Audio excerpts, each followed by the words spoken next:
اعوذ باللہ من الشیطان الرجیم بسم اللہ الرحمن الرحیم رب اشرح لی صدری ویسر لی امری واحلل عقدۃ من لسانی یفقہوا قولی رب زدنی علما رب زدنی علما رب زدنی علما اللہم فقہنا فی الدین اللہم انی اسألک علما نافعا وعملا متقبلا ورزقا طیبا اللہم انفعنا بما علمتنا وعلمنا ما ینفعنا وزدنا علما اللہم انی اعوذ بک من علم لا ینفع ومن قلب لا یخشع ومن نفس لا تشبع ومن دعوت لا یستجاب لہا۔ تو پہلے سپارے میں ہم نے کیا پڑھا؟ ہم نے ہدایت کی دعا مانگی، اللہ تعالیٰ نے کہا اس کتاب میں ہدایت ہے جو کہ متقیوں کو ملے گی، کافروں اور منافقوں کو نہیں ملے گی۔ اس کے بعد اللہ تعالیٰ نے اپنی الوہیت کا بیان کیا، اور اس کے بعد حضور صلی اللہ علیہ وسلم کی رسالت کا بیان کیا، پھر حضرت آدم کا واقعہ سنا کے ہمیں یہ بتایا کہ تم کون ہو، کہاں سے آئے، تمہاری زندگی کا مقصد کیا ہے اور تمہیں کہاں جانا ہے، اور زندگی کے مقصد میں یہ تھا کہ تمہارا امتحان لیا جائے گا، اور پھر ٹریننگ کے طور پہ جب جنت میں رکھا تو اس کا مقصد یہ تھا کہ دنیا میں جو مشکلات پیش آئیں گی ان کا تھوڑا بہت اندازہ یہاں بھی ہو جائے، کہ شیطان نے پھر ان کو پھسلایا اور نافرمانی کرنے پر جو ہے وہ آمادہ کر دیا، لیکن ساتھ ہی انسان میں چونکہ انسانیت تھی، اس نے اپنی غلطی کا احساس کر کے اللہ تعالیٰ سے جب معافی مانگی تو اللہ تعالیٰ نے معاف کر دیا۔ اس کے بعد جو ہے اس وقت کی جو لیڈر قوم تھی جس کو اللہ تعالیٰ نے فضیلت دی تھی، اس کا بیان ہے، اپنے انعامات کا بیان، ان کے جرائم کا بیان، اس کے بعد ایک دفعہ پھر ان کو انویٹیشن ہے کہ اگر تم اس نئے نبی پر ایمان لے آؤ گے تو تم اپنی فضیلت پر قائم رہو گے، لیکن اگر تم نے ان کو نہ مانا تو پھر تم جو ہو وہ مغضوب کے مغضوب ہی رہو گے، تم اللہ تعالیٰ کی رحمت میں شامل نہیں ہوگے۔ اس کے بعد حضرت ابراہیم کا جو ہے وہ کردار پیش کیا گیا، ایک تو ماڈل کے طور پہ کہ اللہ تعالیٰ کو اس طرح کا کردار پسند ہے کہ جو اللہ تعالیٰ فرماتے ہیں تو وہ کہتے ہیں کہ اسلمت، میں اسلام لایا، میں جھک گیا، میں نے مان لیا، اور اس طرح ان کے امتحانات میں پاس ہونے کی وجہ سے اللہ تعالیٰ نے ان کو ایسی فضیلت دی کہ دنیا کا ہر بندہ جو ہے ان کو عزت کے نگاہ سے دیکھتا ہے۔ ہم لوگ کیا کہتے ہیں؟ ہم اپنے آپ کو کہتے ہیں نا ہم دین ابراہیمی پر ہیں، یعنی ہم کہتے ہیں کہ وہ ہمارے آباء و اجداد میں سے ہیں۔ اسی طرح جو ہیں کرسچنز وہ بھی کہتے ہیں کہ وہ ہمارے آباء و اجداد میں سے ہیں نا، اسی طرح جیوز بھی ان کو مانتے ہیں، اسی طرح مشرکین مکہ بھی اپنے آپ کو دین ابراہیمی پر ہی کہتے تھے، یعنی کہ ان کی جو شخصیت ہے وہ انڈسپیوٹیڈ ہے، ان کے اوپر کوئی جو ہے اعتراض نہیں ہے۔ جیسے جیوز جو ہیں وہ حضرت عیسیٰ کو، حضور کو نہیں مانتے، عیسائی جو ہیں وہ آپ صلی اللہ علیہ وسلم کو نہیں مانتے، لیکن حضرت ابراہیم کی شخصیت ایک ایسی شخصیت ہے جس کے اوپر جو ہے ہر ایک ان کو کلیم کرتا ہے کہ نہیں وہ تو ہمارے تھے۔ اس میں اللہ تعالیٰ آگے جواب دیں گے اس بات کا بھی، یہ شاید دے چکے ہیں کہ یہودی کہتے ہیں کہ وہ یہودی تھے اور عیسائی کہتے ہیں کہ وہ عیسائی تھے، تو یہودیت اور عیسائیت تو بہت بعد میں آئی، وہ کیسے یہودی اور عیسائی ہو سکتے ہیں؟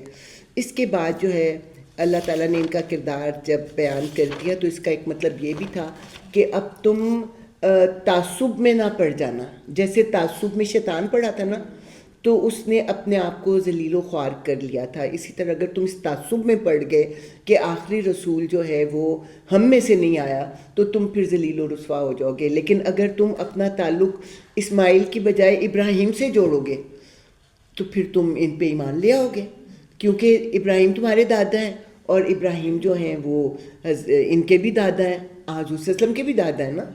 تو اگر تم دیکھو کہ ہم ایک دادا کی اولاد ہے تو پھر تو کوئی اس میں رہتا ہی نہیں، لیکن اگر تم یہ کہو گے کہ نہیں وہ تو اسماعیل کی اولاد ہے اور ہم اسرائیل کی اولاد ہے، اور اس طرح تفرقہ ڈال کے اس بنیاد پر جب تم ان کو تم ریجیکٹ کرو گے تو تم ذلیل و خوار ہی رہو گے۔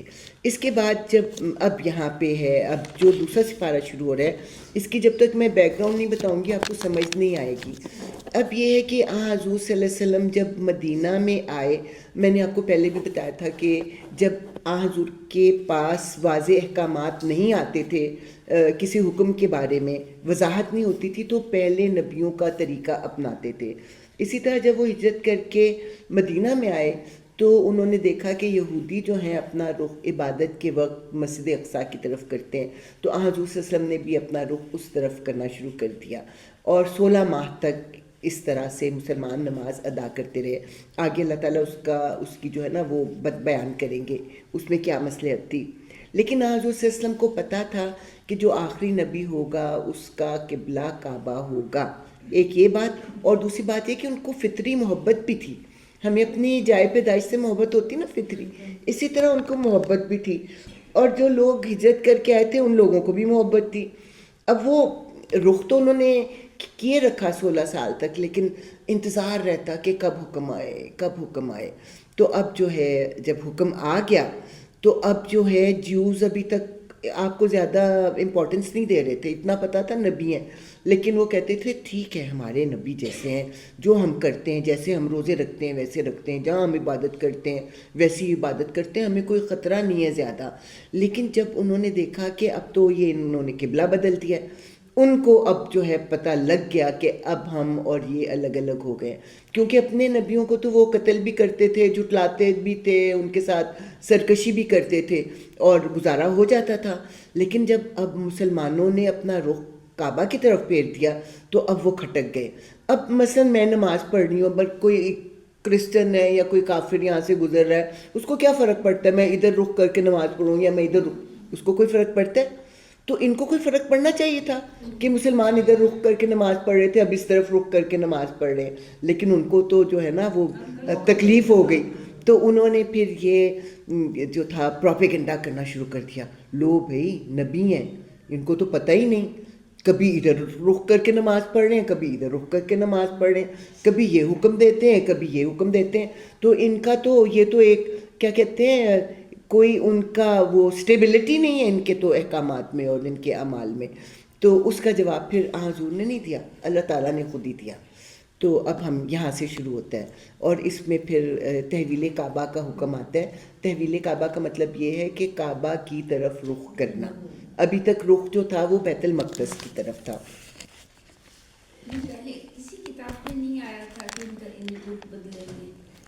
نہیں کتاب میں تو نہیں، لیکن جو ہندوؤں کہہ رہی ہوں جیوز کے پاس کتابیں تھیں نا، اس میں یہ ذکر تھا کہ آخری نبی کا قبلہ کعبہ ہوگا، اسی لیے تو ان کو تکلیف ہوئی، اسی لیے ان کو تکلیف ہوئی کہ یہ تو وہ آ گئے ہیں نادان۔ یہاں پہ نادان لوگ، نادان کا لفظ جو نا بڑا نرم لفظ ہے، اصل میں اللہ تعالیٰ نے جو لکھنا صفحا کا لفظ ہے نا وہ بہت اسٹرانگ لفظ ہے کہ بے وقوف لوگ ضرور کہیں گے انہیں کیا ہوا کہ پہلے یہ جس قبلے کی طرف رخ کر کے نماز پڑھتے تھے اسے یکایک پھر گئے۔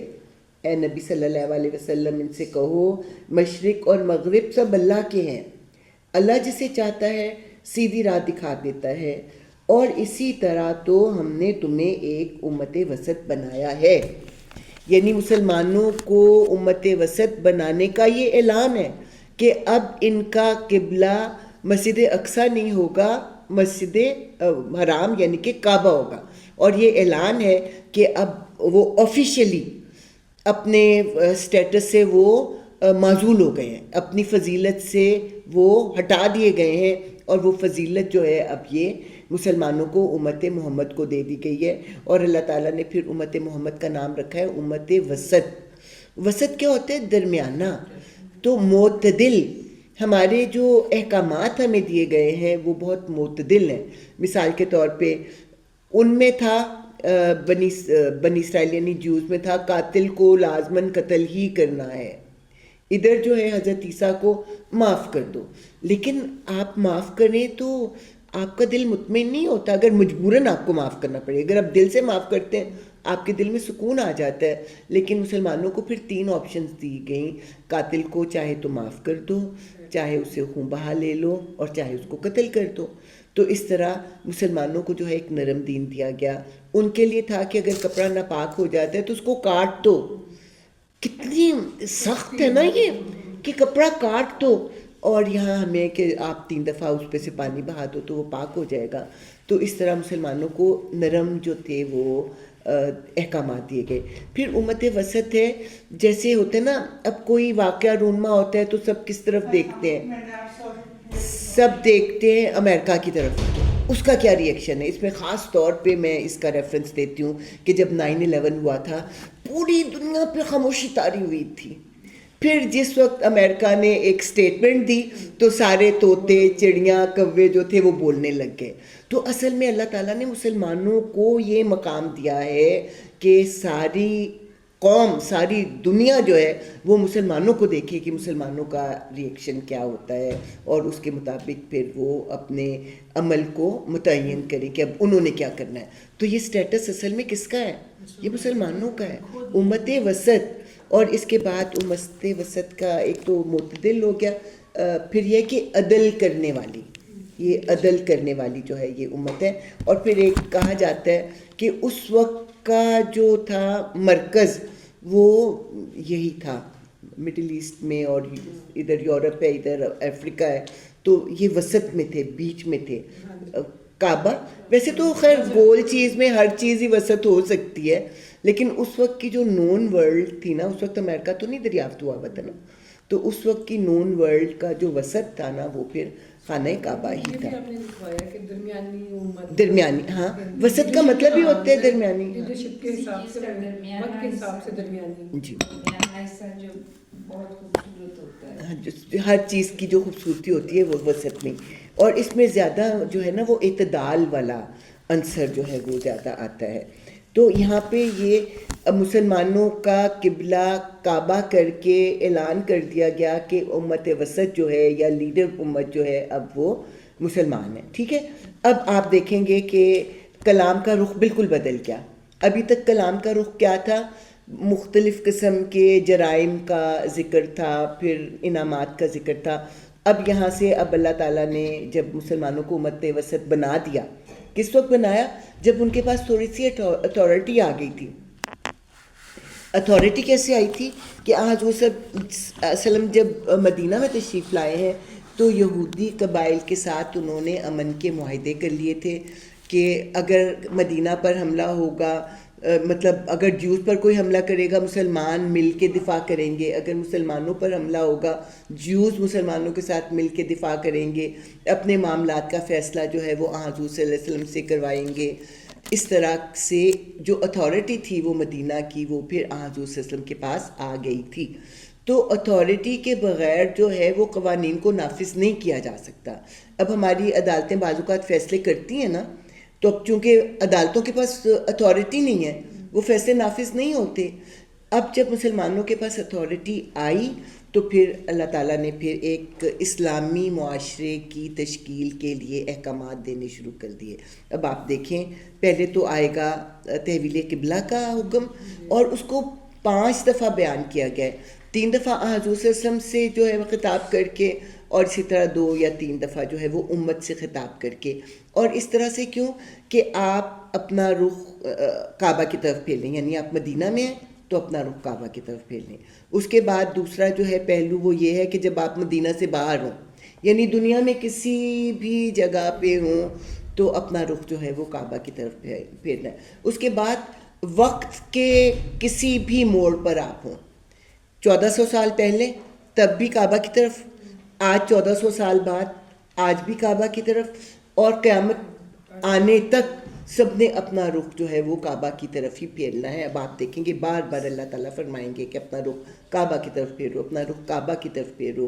اور جب یہ اسٹیبلش ہو جائے گا کہ اب امت وسط جو ہے وہ امت محمد بن گئی ہے, اس کے بعد پھر جو ہے وہ شریعت کے احکامات شروع ہو جائیں گے. اور پھر آپ دیکھیں گے کہ سب سے پہلا حکم جو ہے نا وہ حج کے بارے میں ہے. اور حج کہاں پہ ہوتا ہے؟ مکہ میں ہوتا ہے, کعبہ میں ہوتا ہے. تو کعبہ کدھر ہے؟ کعبہ تو مکہ میں ہے. اور مکہ میں کون ہے؟ مشرکین ہیں. انہوں نے کیا کیا ہوا ہے؟ مکہ میں بت رکھے ہوئے ہیں. تو اس کا مطلب کیا ہے کہ جاؤ کعبہ پر قبضہ کرو, ان بتوں کو ہٹاؤ اور اپنا جو مرکز ہے اس کو حاصل کرو, یعنی وہ اب تمہارا دارالحکومت ہے. اب ہم شروع کرتے ہیں. اچھا, تو اسی طرح تو ہم نے تمہیں ایک امت وسط بنایا ہے, یعنی کہ کعبہ کو تمہارا قبلہ بنا کر ہم نے تمہیں امت وسط بنایا ہے تاکہ تم دنیا کے لوگوں پر گواہ ہو اور رسول تم پر گواہ ہو. یہ آیت سمجھنے میں مجھے کئی سال لگ گئے تھے کہ اس کا کیا مطلب ہے کہ تم لوگوں پر گواہ ہو اور جو ہے وہ رسول تم پر گواہ ہو. اس کا مطلب یہ کہ دنیا میں تمہیں دیکھ کے لوگ کہیں کہ ہاں یہ ضرور مسلمان ہوگا جس کا یہ معاملات ہے یا جس کا یہ اخلاق ہے یا اس کا طرز عمل ہے. دنیا میں تم لوگوں کو ایک مثال بن کے دکھاؤ اور آخرت میں پھر امت مسلمہ سے گواہی لی جائے گی. کیا گواہی لی جائے گی کہ حضرت نوح کو پیش کیا جائے گا. حضرت نوح سے اللہ تعالیٰ پوچھیں گے کہ اے نوح کیا تو نے میرا پیغام اپنی امت کو پہنچایا؟ تو حضرت نوح کہیں گے میں نے پہنچا دیا. حضرت اللہ تعالیٰ قوم نوح سے پوچھیں گے تو قوم نوح کہے گی ہمیں تو پتہ ہی نہیں، ہمیں تو انہوں نے کچھ نہیں بتایا تھا. تو اب حضرت نوح کہیں گے کہ آپ امت مسلمہ سے پوچھ لیں. اب امت مسلمہ سے پوچھا جائے گا تو کہیں گی ہاں حضرت نوح نے آپ کا پیغام اپنی قوم کو پہنچایا تھا. اب جو ہے وہ حضرت نوح کی قوم کہے گی کہ یہ تو وہاں موجود ہی نہیں تھے، ان کو کیا پتہ، یہ کیوں گواہی دے رہے ہیں. تو پھر امت مسلمہ کہے گے ہمیں قرآن سے یقینی طور پر اس بات کا پتہ ہے کہ حضرت نوح نے پیغام پہنچایا تھا. اسی طرح تمام نبیوں کی جو امتیں ہیں ان کو جھٹلائیں گی اور امت مسلمہ جو ہے وہ ان کی گواہی دے گی ان کے حق میں قرآن کے بیسس پر. اس کے بعد یہ ہے کہ رسول تم پر گواہ ہو. رسول علیکم کا مطلب ہوتا ہے، اگر الف سے ہوتا نا کہ تمہارے حق میں گواہی دے، لیکن علیکم کا مطلب ہے تمہارے خلاف گواہی دے. تو اللہ تعالیٰ یہ آیت جب ایک اور دو جگہ بھی آئے گی اور حضور صلی اللہ علیہ وسلم جب اس کو سنتے تھے تو ان کی آنکھوں سے آنسو بہنے لگتے. خلاف علیکم کا مطلب ہوتا ہے خلاف، کہ اپنے لوگوں کے خلاف حضور گواہی دیں گے. یہ بات ان کو بہت تکلیف دیتی تھی کہ مجھے اپنی قوم کے خلاف گواہی دینی پڑے گی. تو اس کا مطلب یہ ہے کہ رسول پھر تمہارے خلاف گواہی دیں، ان کے حق میں گواہی دیں. آبویسلی جن لوگوں نے حضور کو تسلیم نہیں کیا ان کے تو خلاف گواہی ہو گئی، تو باقی لوگ تو بچ گئے. تو یہ آیت جو ہے وہ اس طرح سے ہے کہ امت مسلمہ اپنے کردار کو ایک واقعی مسلم کا کردار بنا کے دکھائے اور آخرت میں بھی اس کو جو ہے نبیوں کے حق میں گواہی دینے. کتنا بڑا اعزاز ہے جو امت مسلمہ کو ملا ہے. اور ساتھ میں ڈریں کہ حضور صلی اللہ علیہ وسلم کو تمہارے خلاف گواہی نہ دینی پڑ جائے. اب وہ اقبال کا شعر ہے نا، میں بڑا یاد کرنے کی کوشش کرتی ہوں کہ اس کا مفہوم یہ ہے کہ یا اللہ جب میرا حساب پیش ہو تو حضور سے چھپا لینا، ان کو پتہ نہ چلے کہ میں اتنی نافرمانیت، یعنی اللہ تعالیٰ سے نہیں وہ شرماتے، حضور سے شرماتے ہیں کہ ان سے چھپا لینا میرا حساب جب پیش کیا جائے. تو اب جو ہے ہم دیکھتے ہیں پہلے جس طرف تم رخ کرتے تھے اس کو تو ہم نے صرف یہ دیکھنے کے لیے قبلہ مقرر کیا تھا کہ کون رسول کی پیروی کرتا ہے اور کون الٹا پھر جاتا ہے. یہ معاملہ تھا تو بڑا سخت، مگر ان لوگوں کے لیے کچھ بھی سخت ثابت نہ ہوا جو اللہ کی ہدایت سے فیض یاب تھے. اللہ تمہارے اس ایمان کو ہرگز ضائع نہ کرے گا. یقین جانو کہ وہ لوگوں کے حق میں نہایت شفیق اور رحیم ہے. اب یہ ہوا کہ مسلمانوں کی فطری محبت کس سے تھی؟ کعبہ سے تھی نا. اب جب وہ مدینہ آئے اور حضور صلی اللہ علیہ وسلم نے کہا کہ اب مسجد اقصیٰ کی طرف رخ کر کے نماز پڑھنی ہے، تو اب یہ ہے کہ مسلمان جو تھے نا وہ تھوڑے سے ہلا مارے گئے، کہتے کیونکہ فطری محبت اور اب جو ہے اس کے الٹ کر دو. تو لیکن اللہ تعالیٰ کی یہ آزمائش تھی کہ کون رسول کی پیروی کرتا ہے اور کون الٹا پھر جاتا ہے. لیکن مسلمان جو تھے اس آزمائش میں کامیاب ہوئے. انہوں نے کعبہ کی محبت کو پیچھے کر کے حضور صلی اللہ علیہ وسلم کا طریقہ جو تھا وہ اختیار کیا. اب سوال یہ پیدا ہوا کہ جو لوگ مر گئے اور وہ مسجد اقصیٰ کی طرف رخ کر کے نماز پڑھتے تھے ان کی نمازوں کا کیا ہوا؟ تو اللہ تعالیٰ کہتے ہیں کہ اس وقت تک میں نے حکم ہی نہیں دیا تھا. میرا حکم آنے کے بعد اگر کوئی ایسا کرے گا تو وہ گناہ گار ہوگا، اس لیے ان کی نمازیں یا ان کا ایمان ضائع نہیں ہوا. اور اللہ تعالیٰ جو ہے وہ بہت مہربان اور بہت شفقت کرنے والا ہے. یہ تمہارے منہ کا بار بار آسمان کی طرف اٹھنا ہم دیکھ رہے ہیں. لو ہم اسی قبلے کی طرف تمہیں پھیرے دیتے ہیں جسے تم پسند کرتے ہو. مسجد حرام کی طرف رخ پھیر دو. اب جہاں کہیں تم ہو اسی کی طرف منہ کر کے نماز پڑھا کرو. یعنی مدینہ میں ہی نہیں، مدینہ سے باہر بھی ہو تو اپنا رخ جو ہے وہ کعبہ کی طرف پھیر کر نماز ادا کیا کرو۔ یہ لوگ جنہیں کتاب دی گئی تھی خوب جانتے ہیں کہ تحویل کعبہ کا یہ حکم ان کے رب ہی کی طرف سے ہے اور برحق ہے، مگر اس کے باوجود جو کچھ یہ کر رہے ہیں اللہ اس سے غافل نہیں ہے۔ یعنی جیوز کو پتہ ہے کہ آخری نبی کا قبلہ کعبہ ہی ہوگا، اس بات کو جاننے کے باوجود انہوں نے جو ایک مہم شروع کی ہے لوگوں کو بدظن کرنے کی، اللہ تعالیٰ ان کی کارروائیوں کو اچھی طرح سے جان رہا ہے۔ تم ان اہل کتاب کے پاس خواہ کوئی نشانی لے آؤ، ممکن نہیں کہ یہ تمہارے قبلے کی پیروی کرنے لگیں، اور نہ تمہارے لیے یہ ممکن ہے کہ ان کے قبلے کی پیروی کرو، اور ان میں سے کوئی گروہ بھی دوسرے کے قبلے کی پیروی کے لیے تیار نہیں ہے۔ اور اگر تم نے اس علم کے بعد جو تمہارے پاس آ چکا ہے ان کی خواہشات کی پیروی کی تو یقیناً تمہارا شمار ظالموں میں سے ہوگا۔ یعنی تنبیہ بھی کر دی گئی ہے کہ کہیں آپ کے دل میں یہ خیال نہ آئے کہ اگر میں اسی طرف رخ کروں تو شاید جیوز جو ہیں ان کا دل نرم ہو جائے اور وہ میری بات مان لیں، لیکن اللہ تعالیٰ نے منع کر دیا کہ میرا حکم آ گیا، اب تم نے ان کو خوش کرنے کے لیے میرے حکم کی نافرمانی نہیں کرنی۔ اور اس کے بعد یہ کہا کہ یہ ایک دوسرے کے قبلے کی بھی پیروی نہیں کرتے۔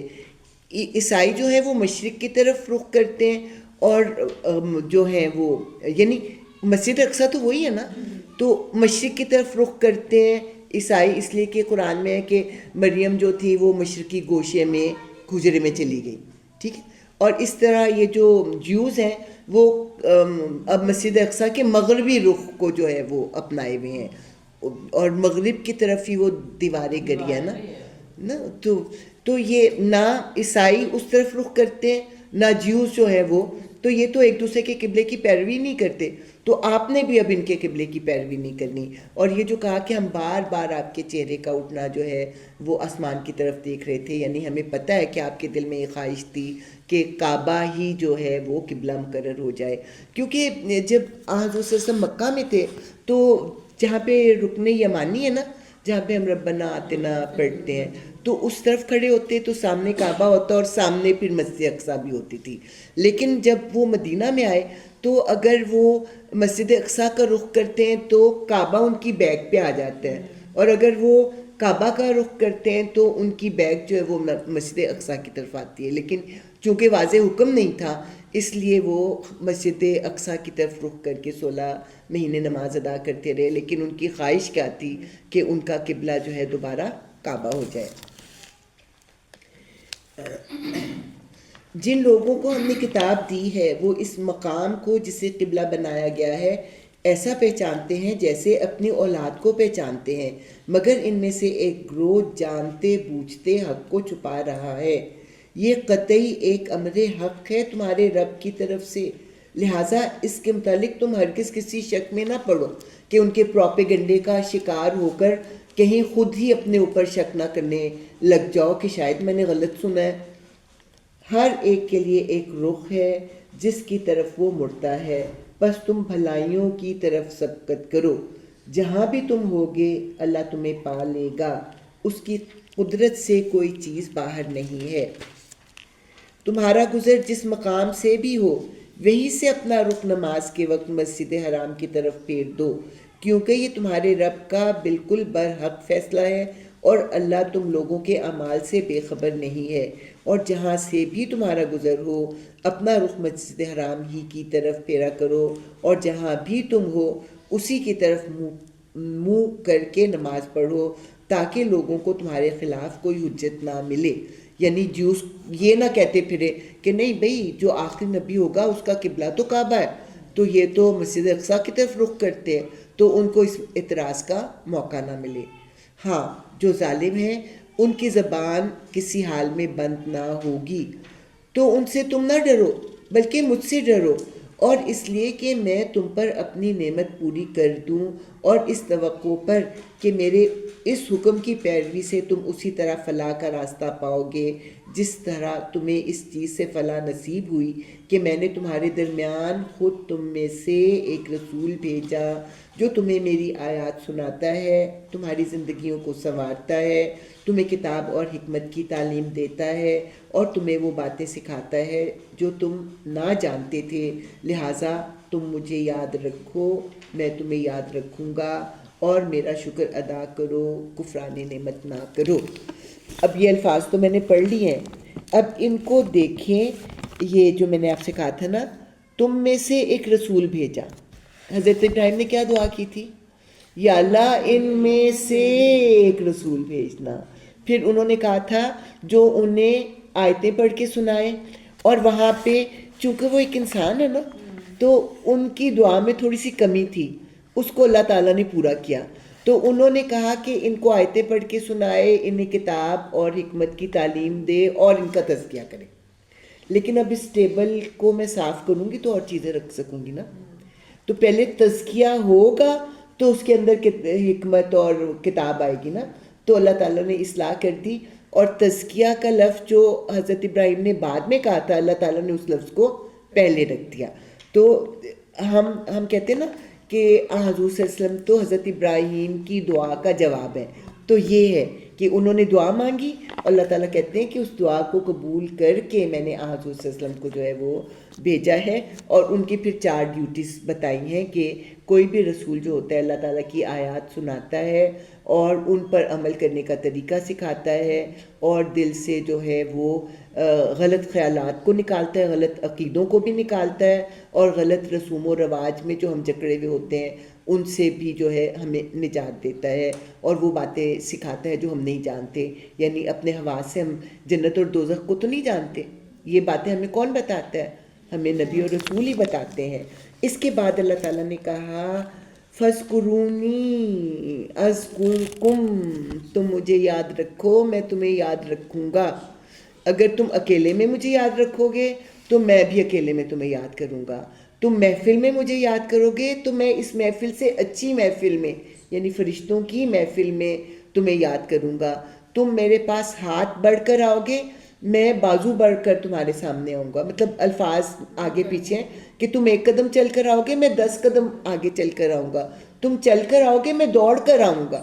تو کتنی بڑی ہمارے لیے خوشخبری ہے کہ جب ہم اللہ تعالیٰ کو یاد کرتے ہیں تو اللہ تعالیٰ ہماری کتنی قدر کرتے ہیں۔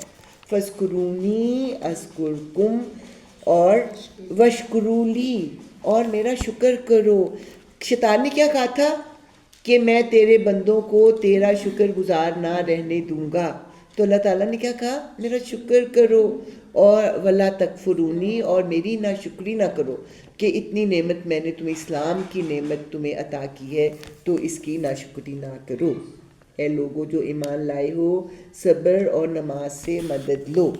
اب یہ حلوہ نہیں تمہیں پیش کر دیا گیا، لو بھئی اب تم امت وسط بن گئے ہو تو اب اس کے فائدے اٹھاؤ، نہیں، اب اس حلوے کو بنانے کے لیے تمہیں بہت محنت کرنی پڑے گی، تمہیں مشکل حالات کا مقابلہ کرنا پڑے گا۔ تو کیسے کرو گے ان کا مقابلہ؟ صبر، صبر سے مراد ہے ثابت قدمی۔ صبر کا مفہوم بھی میں آپ کو ذرا واضح پہلے سے ہی کر دیتی ہوں۔ صبر کے 4 پہلو ہیں۔ پہلا پہلو یہ ہے کہ اللہ تعالیٰ کے احکامات کو ماننے میں ہمیں جو مشکل ہوتی ہے اس کو برداشت کرنا۔ جنوری میں بستر میں سے نکلنا آسان ہے، نکلنا اور نماز پڑھنا فجر کی۔ اس کے بعد اللہ تعالیٰ نے جن باتوں سے روکا ہے ان سے رکنے میں ہمیں جو تکلیف ہو رہی ہے اس کو برداشت کرنا۔ اور تو عام طور پہ میرے ذہن میں نہیں آتا، ہمیں بڑے خلوص سے اب کسی محفل میں جاتے ہیں، کسی کے بارے میں کوئی بات نہیں کرنی، کسی کے بارے میں کوئی بات نہیں کرنی، لیکن ہمیں یاد ہی نہیں رہتا اور ہمارے منہ سے کوئی نہ کوئی بات نکل جاتی ہے کسی کے بارے میں۔ تو اللہ تعالیٰ نے جن چیزوں سے روکا ہے ان سے رکنے میں آپ کے نفس پر جو تکلیف ہوتی ہے اس کو برداشت کرنا۔ اس کے بعد یہ کہ آپ کی زندگی ایک پھولوں کی سیج نہیں ہے، آزمائش کس وقت ہوگی؟ اگر تو نعمتیں ملتی رہے تو پھر کیا آزمائش ہے؟ آزمائش تو اس وقت ہے جب ناپسندیدہ صورتحال کا آپ کو واسطہ پڑے، اس وقت تمہارا کیا رویہ ہوتا ہے؟ اس وقت جو ہے نیگیٹو ری ایکشن سے رکنا، اس کو پھر صبر کہتے ہیں. اور اس کے بعد یہ ہے کہ ثابت قدمی، ایک عقیدے کو جب آپ نے درست سمجھ کر اپنا لیا اس پر پھر ثابت قدم رہنا، یہ سارا جو ہے یہ صبر میں آتا ہے. کہ اے مسلمانوں، تم اسلام لائے، تمہیں امت وسط بنایا گیا ہے، اب تمہارے ایمان کو آزمانے کے لیے مختلف طرح کے حالات و واقعات پیش آئیں گے، تو اب تم نے ثابت قدم رہنا ہے. اور ثابت قدم رہنے کے لیے تم نے کیا کرنا ہے؟ نماز سے مدد لینی ہے. نماز جو ہے وہ تمہارے دلوں کو تسکین دے گی. یعنی آپ ذرا اس طرف ہو جائے نا تاکہ آپ کو یوں کر کے نہ دیکھنا پڑے. ٹیبل پڑی ہے. ہاں ٹیبل یہاں پڑی ہے. اوکے.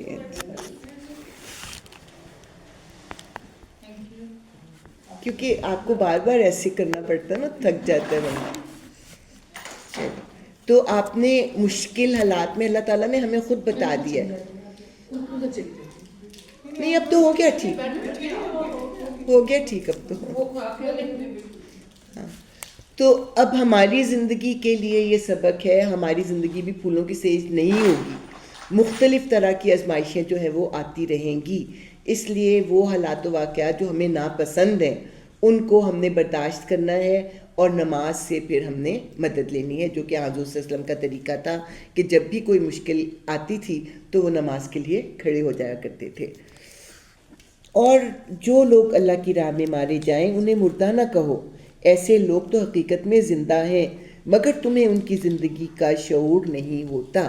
اب یہ کہ ایک مشن پر تمہیں جو ہے اب لگایا گیا ہے، اور مشن میں جو ہے وہ تمہیں صرف ظاہری حالات ہی پیش نہیں آئیں گے، ایسے حالات و واقعات بھی پیش آئیں گے کہ تمہاری جان تک جانے کا اندیشہ ہوگا. لیکن اللہ تعالیٰ کے راستے میں جو اپنی جان دے دیتا ہے وہ شہید ہے. اور شہید کو تم مردہ نہ کہو، وہ زندہ ہے لیکن تمہیں اس کی زندگی کا شعور نہیں ہے. اب اس کے بعد جو ہے اللہ تعالیٰ فرما رہے ہیں اور ہم ضرور تمہیں خوف و خطر، فاقہ کشی، جان و مال کے نقصانات اور آمدنیوں کے گھاٹے میں مبتلا کر کے تمہاری آزمائش کریں گے. ان حالات میں جو صبر کریں گے اور جب کوئی مصیبت پڑے تو کہیں گے ہم اللہ ہی کے ہیں اور اللہ ہی کی طرف ہمیں پلٹ کر جانا ہے.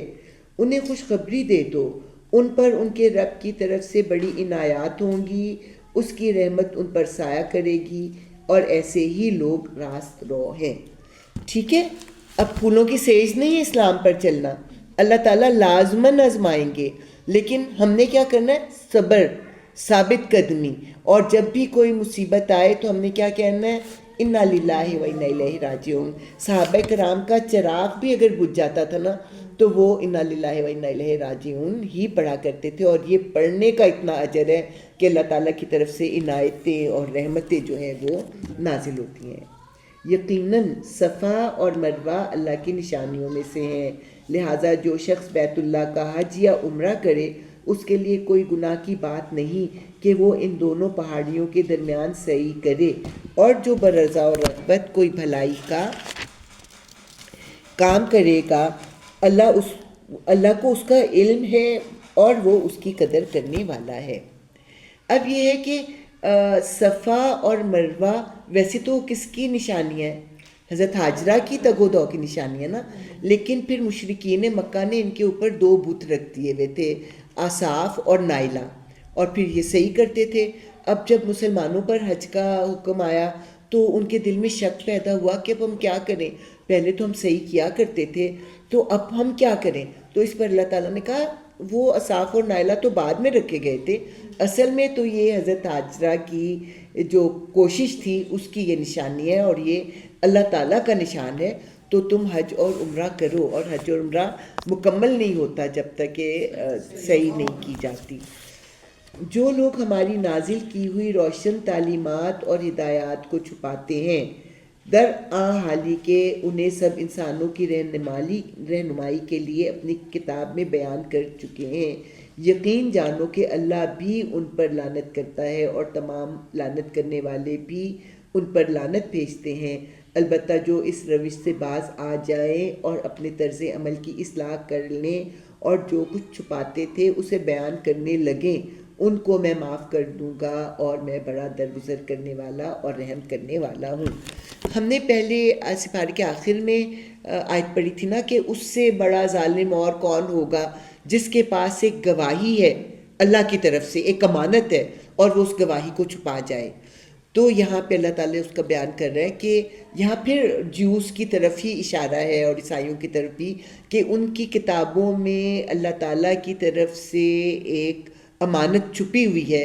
جو اس امانت کو چھپائے گا وہ پھر گناہ گار ہوگا، لیکن جو توبہ کر کے اس بات کو بیان کرنے لگے اور اپنی اصلاح کر لے تو اللہ تعالیٰ پھر اس پر اس سے درگزر کرنے والا اور رحم کرنے والا ہے. لیکن اگر وہ اپنے طرز عمل کی اصلاح نہیں کرتا تو اس پر اللہ کی بھی لعنت ہے اور فرشتوں کی بھی لعنت ہے، اور تمام لعنت کرنے والے اس پر لعنت بھیجتے ہیں. جن لوگوں نے کفر کا رویہ اختیار کیا اور کفر کی حالت ہی میں جان دی، ان پر اللہ اور فرشتوں اور تمام انسانوں کی لعنت ہے. اسی لعنت زدگی کی حالت میں وہ ہمیشہ رہیں گے، نہ ان کی سزا میں تخفیف ہوگی اور نہ انہیں پھر کوئی دوسری مہلت دی جائے گی. اس آیت کو پڑھ کے ہمارے ذہن میں کیا آتا ہے کہ یہ آیت جو ہے یہ کافروں کے لیے ہے، ہندوؤں کے لیے ہے اور وغیرہ وغیرہ کے لیے ہے. لیکن کیا ہم شوخی میں آ کے بعض اوقات اس طرح کی گستاخی کی باتیں نہیں کرتے؟ اور اسی وقت اگر ہم فوت ہو جائیں تو ہم کس حالت میں فوت ہوں گے؟ کفر کی حالت میں فوت ہوں گے. اس آیت سے ہمیں یہ پتہ لگتا ہے کہ ہماری زندگی کا ایک لمحہ بھی ایسا نہ ہو جب کہ ہم گستاخی کا رویہ اختیار کیے ہوئے ہوں، کیونکہ ہم اگر اسی حالت میں فوت ہو گئے تو ہمارا یہ انجام ہوگا کہ ان لعنت زدگی کی حالت میں پھر وہ ہمیشہ رہیں گے. تمہارا خدا ایک ہی خدا ہے، اس رحمان اور رحیم کے سوا کوئی اور خدا نہیں ہے. اس حقیقت کو پہچاننے کے لیے اگر کوئی نشانی اور علامت درکار ہے تو جو لوگ عقل سے کام لیتے ہیں ان کے لیے آسمانوں اور زمین کی ساخت میں، رات اور دن کے پیہم ایک دوسرے کے بعد آنے میں، ان کشتیوں میں جو انسان کے نفع کی چیزیں لیے ہوئے دریاؤں اور سمندروں میں چلتی پھرتی ہیں، بارش کے اس پانی میں جسے اللہ اوپر سے برساتا ہے، پھر اس کے ذریعے سے زمین کو زندگی بخشتا ہے، اور اپنے اسی انتظام کی بدولت زمین میں ہر قسم کی جاندار مخلوق کو پھیلاتا ہے. ہواؤں کی گردش میں اور ان بادلوں میں جو آسمان اور زمین کے درمیان تابع فرمان بنا کر رکھے گئے ہیں بے شمار نشانیاں ہیں. اب یہ کہ لوگ کہتے تھے معجزہ دکھاؤ، معجزہ دکھاؤ، معجزہ دکھاؤ، لیکن حضور صلی اللہ علیہ وسلم کا معجزہ کیا تھا؟ ان کا معجزہ تو قرآن تھا. تو اب اللہ تعالیٰ کہتے ہیں کہ تمہیں معجزے چاہیے تو دیکھو نا ذرا اپنے آس پاس دیکھو، تمہیں معجزے ہی معجزے نظر آئیں گے. اس ایک آیت میں جو ہے 9 معجزوں کا ذکر ہے، اور ہم ایسے ہی مطلب ہم نے کبھی احساس ہی نہیں کیا، یہ تو نیچرل چیز ہے نا، یہ تو ہوتی رہتی ہیں. لیکن اللہ تعالیٰ کیا کہتے ہیں کہ یہ معجزے ہیں، دن رات کا آنا، بادلوں کا آنا، اور ٹنوں پانی آسمان کے اوپر جو ہے وہ ٹنگا ہوا ہے، ہمارے اوپر ٹنگا ہوا ہے ٹنوں پانی، اور اگر وہ دھڑام سے نیچے گرے تو دیکھیں کیا حال ہو. جب وہ گرتا ہے تو قطروں کی صورت میں گرتا ہے، اور کبھی کبھی کلاؤڈ برسٹ ہوتا ہے تو کتنی تباہی آ جاتی ہے. تو یہ اس آیت کو جو ہے آیت الآیات کہا گیا ہے. آیت کے 4 معنی ہیں جو میں نے ابھی آپ کو نہیں بتایا. آیت کا ایک مطلب تو قرآن کی آیتیں ہوتے ہیں، آیت کا ایک مطلب ہوتا ہے معجزہ، آیت کا ایک مطلب ہوتا ہے اللہ تعالیٰ کے احکامات، اور آیت کا ایک مطلب ہوتا ہے قدرت کی نشانیاں. تو اس ایک آیت میں اللہ تعالیٰ کے 9 معجزے جو ہیں وہ بیان کیے گئے ہیں. نہیں، ایک تو معجزہ جیسے لاٹھی کا سانپ بن جانا وہ معجزہ ہوا نا، یا پھر جیسے اندھے کے آنکھوں کو ٹھیک کر دینا وہ معجزہ ہو گیا. اور نشانی یہی ہو گئی جیسے بارش وغیرہ ہو گئی، کائنات کی نشانیاں، پھر اللہ تعالیٰ کے احکامات اور قرآن کی آیتیں. تو بے شمار نشانیاں ہیں، مگر وحدت خداوندی پر دلالت کرنے والے ان کھلے کھلے آثار کے ہوتے ہوئے بھی کچھ لوگ ایسے ہیں جو اللہ کے سوا دوسروں کو اس کا ہمسر اور مد مقابل بناتے ہیں، اور ان کے ایسے گرویدہ ہیں جیسے اللہ کے ساتھ گرویدگی ہونی چاہیے، حالانکہ ایمان رکھنے والے لوگ اس سے سب سے بڑھ کر اللہ کو محبوب رکھتے ہیں. کاش جو کچھ عذاب کو سامنے دیکھ کر انہیں سوجنے والا ہے وہ آج ہی ان ظالموں کو سوجھ جائے کہ ساری طاقتیں اور سارے اختیارات اللہ ہی کے قبضے میں ہیں، اور یہ کہ اللہ سزا دینے میں بھی بہت سخت ہے۔ جب وہ سزا دے گا اس وقت کیفیت یہ ہوگی کہ وہی پیشوا اور رہنما جن کی دنیا میں پیروی کی گئی تھی اپنے پیرووں سے بے تعلقی ظاہر کریں گے، مگر سزا پا کر رہیں گے، اور ان کے سارے اسباب و وسائل کا سلسلہ کٹ جائے گا، اور وہ لوگ جو دنیا میں ان کی پیروی کرتے تھے کہیں گے کاش ہم کو پھر ایک موقع دیا جاتا تو جس طرح آج یہ ہم سے بیزاری ظاہر کر رہے ہیں ہم ان سے بیزار ہو کر دکھا دیتے۔ یوں اللہ ان لوگوں کے وہ اعمال جو یہ دنیا میں کر رہے ہیں ان کے سامنے اس طرح لائے گا کہ یہ حسرتوں اور پریشانیوں کے ساتھ ہاتھ ملتے رہیں گے، مگر آگ سے نکلنے کی کوئی راہ نہ پائیں گے۔ انسان بیسیکلی جو ہے نا وہ کام چور ہے، وہ کہتے ہیں مجھے محنت نہ کرے، مجھے پکا پکایا جو ہے نا وہ مل جائے، اسی لیے وہ خود محنت نہیں کرنا چاہتا اور ساری توقعات کچھ لوگوں کو وہ اتھارٹی دے کر کہ میں ان کی خدمت کر لوں، ان کی دعا سے میری بچت ہو جائے گی۔ لیکن اس دن یہ لوگ جو ہیں ہمارے پیر صاحب وغیرہ وغیرہ جو ہیں وہ ہم سے بے نیاز، اس دن تو ان کو اپنی جانوں کی فکر پڑی ہوگی، کہاں وہ کہیں گے کہ ہاں یہ تو میرے ماننے والے ہیں اللہ تعالیٰ، ان کی تو بخشش فرما۔ حضور صلی اللہ علیہ وسلم نہیں کہہ سکیں گے تو یہ لوگ کیسے کہہ سکیں گے؟ اس دن پھر ان مریدوں کو حسرت ہوگی کہ ہم تو ان کی اتنی مٹھی چاپی کرتے تھے، اتنے نظر نیاز دیتے تھے، خود بھوکے رہ کے تو ان کو تحفے تحائف دیا کرتے تھے، اور ہم نے یہ کیا کیا؟ لیکن اب اس دن ان کا پچھتاوا جو ہے ان کے کسی کام نہ آئے گا۔ لوگوں، زمین میں جو حلال اور پاک چیزیں ہیں انہیں کھاؤ اور شیطان کے بتائے ہوئے راستوں پر نہ چلو، وہ تمہارا کھلا دشمن ہے، تمہیں بدی اور فحش کا حکم دیتا ہے اور یہ سکھاتا ہے کہ تم اللہ کے نام پر وہ باتیں کہو جن کے متعلق تمہیں علم نہیں ہے کہ وہ اللہ نے فرمائی ہیں۔ مسلمانوں پر اللہ تعالیٰ کا بڑا احسان ہے کہ ساری چیزیں حلال ہیں، چند چیزیں حرام ہیں، لیکن دوسری امتوں میں چند چیزیں حلال تھیں باقی حرام تھیں، تو اللہ تعالیٰ نے مہربانی کر کے صرف چند چیزوں سے ہمیں روکا ہے، باقی چیزیں جو ہے ہمیں استعمال کرنے کی اجازت دی ہے۔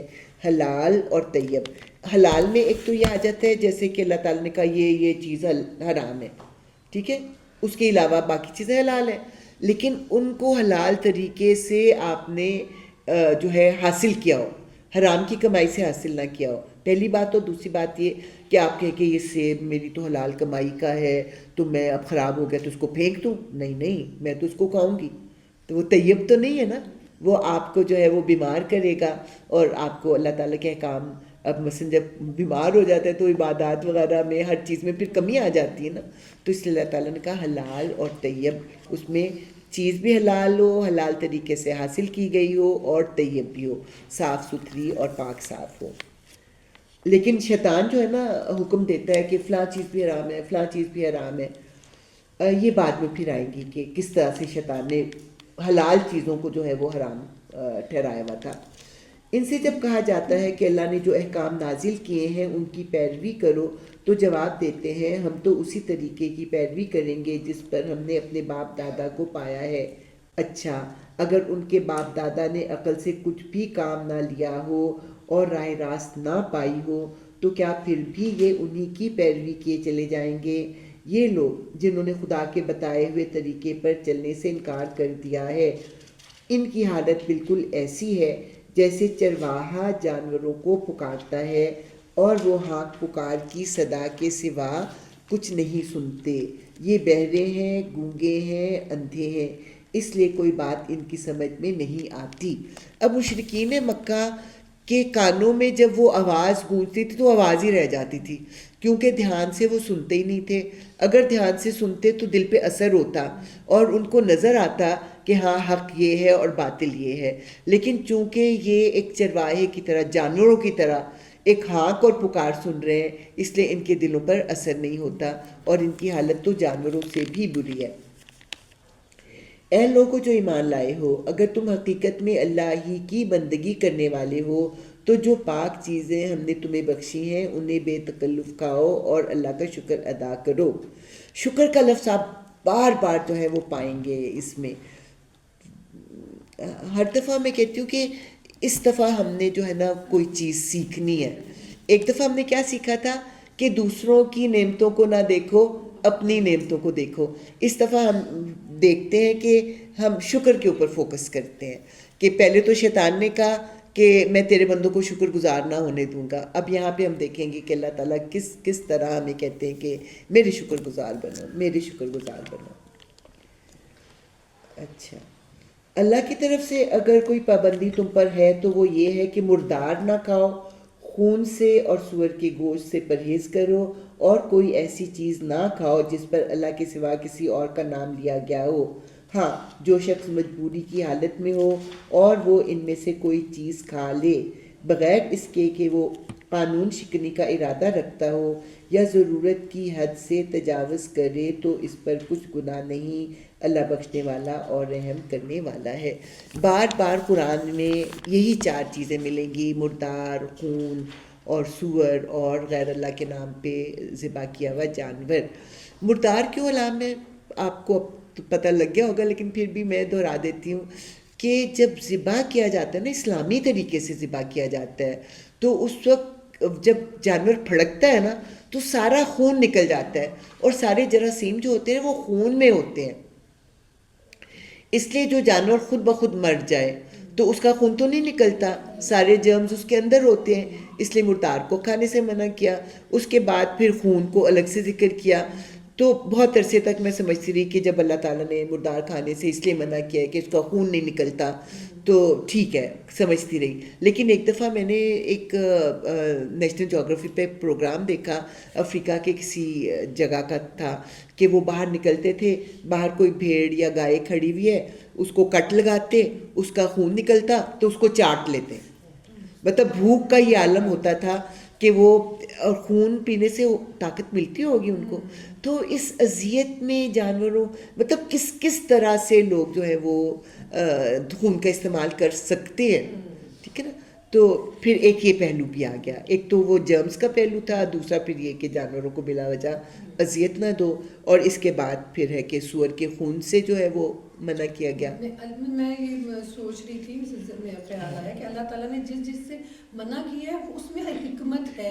بالکل بالکل, بغیر حکمت کے بغیر بالکل. دیکھیں مردار نہ کھائیں کیونکہ آپ کو جرمز لگے, اگر وہ کھائیں گے خون نہ کریں تو وہ اس لیے کہ پھر جانوروں کو نقصان ہوگا. اس طرح اگر لوگ پینا شروع کریں تو وہ ختم ہو جائیں گے. بالکل, ہر ایک چیز کے لیے ہر چیز میں حکمت ہے. اچھا, اب اس میں یہ کہ 2 مردار حلال ہے. مثلا مچھلی آپ پکڑیں گے, اس کو ذبح نہیں کرنا, ٹھیک ہے نا, وہ حلال ہے. اسی طرح ہمارے کلچر میں تو نہیں, لیکن ریگستانوں میں جو ٹڈی دل ہوتے ہیں نا, ان میں جو ٹڈیاں مری ہوئی ہوتی ہیں وہ بھی حلال ہیں, ٹھیک ہے. وہ ہمارے کلچر میں تو نہیں ہے. چائنیز تو کھاتے ہیں نا یہ سب, وہ تو سر سارا کچھ کیسے کھاتے ہیں نہیں, وہ اس لیے نہیں, مطلب میں اس کو مطلب ہاں ہاں کھاتے ہیں وہ حلال ہے, ٹڈیاں حلال ہیں. اس کے بعد پھر جو ہے وہ خون, 2 خون بھی حلال ہیں. کلیجی بھی تو خون ہی ہوتی ہے نا, اور تلی بھی حلال ہے. اس کے بعد جو ہے وہ سور کا گوشت. کیوں؟ تلی مکروہ نہیں ہے کہتے ہیں. نہیں, تلی بھی حلال ہے, تلی پر. اچھا, ٹڈی گراس ہاپر.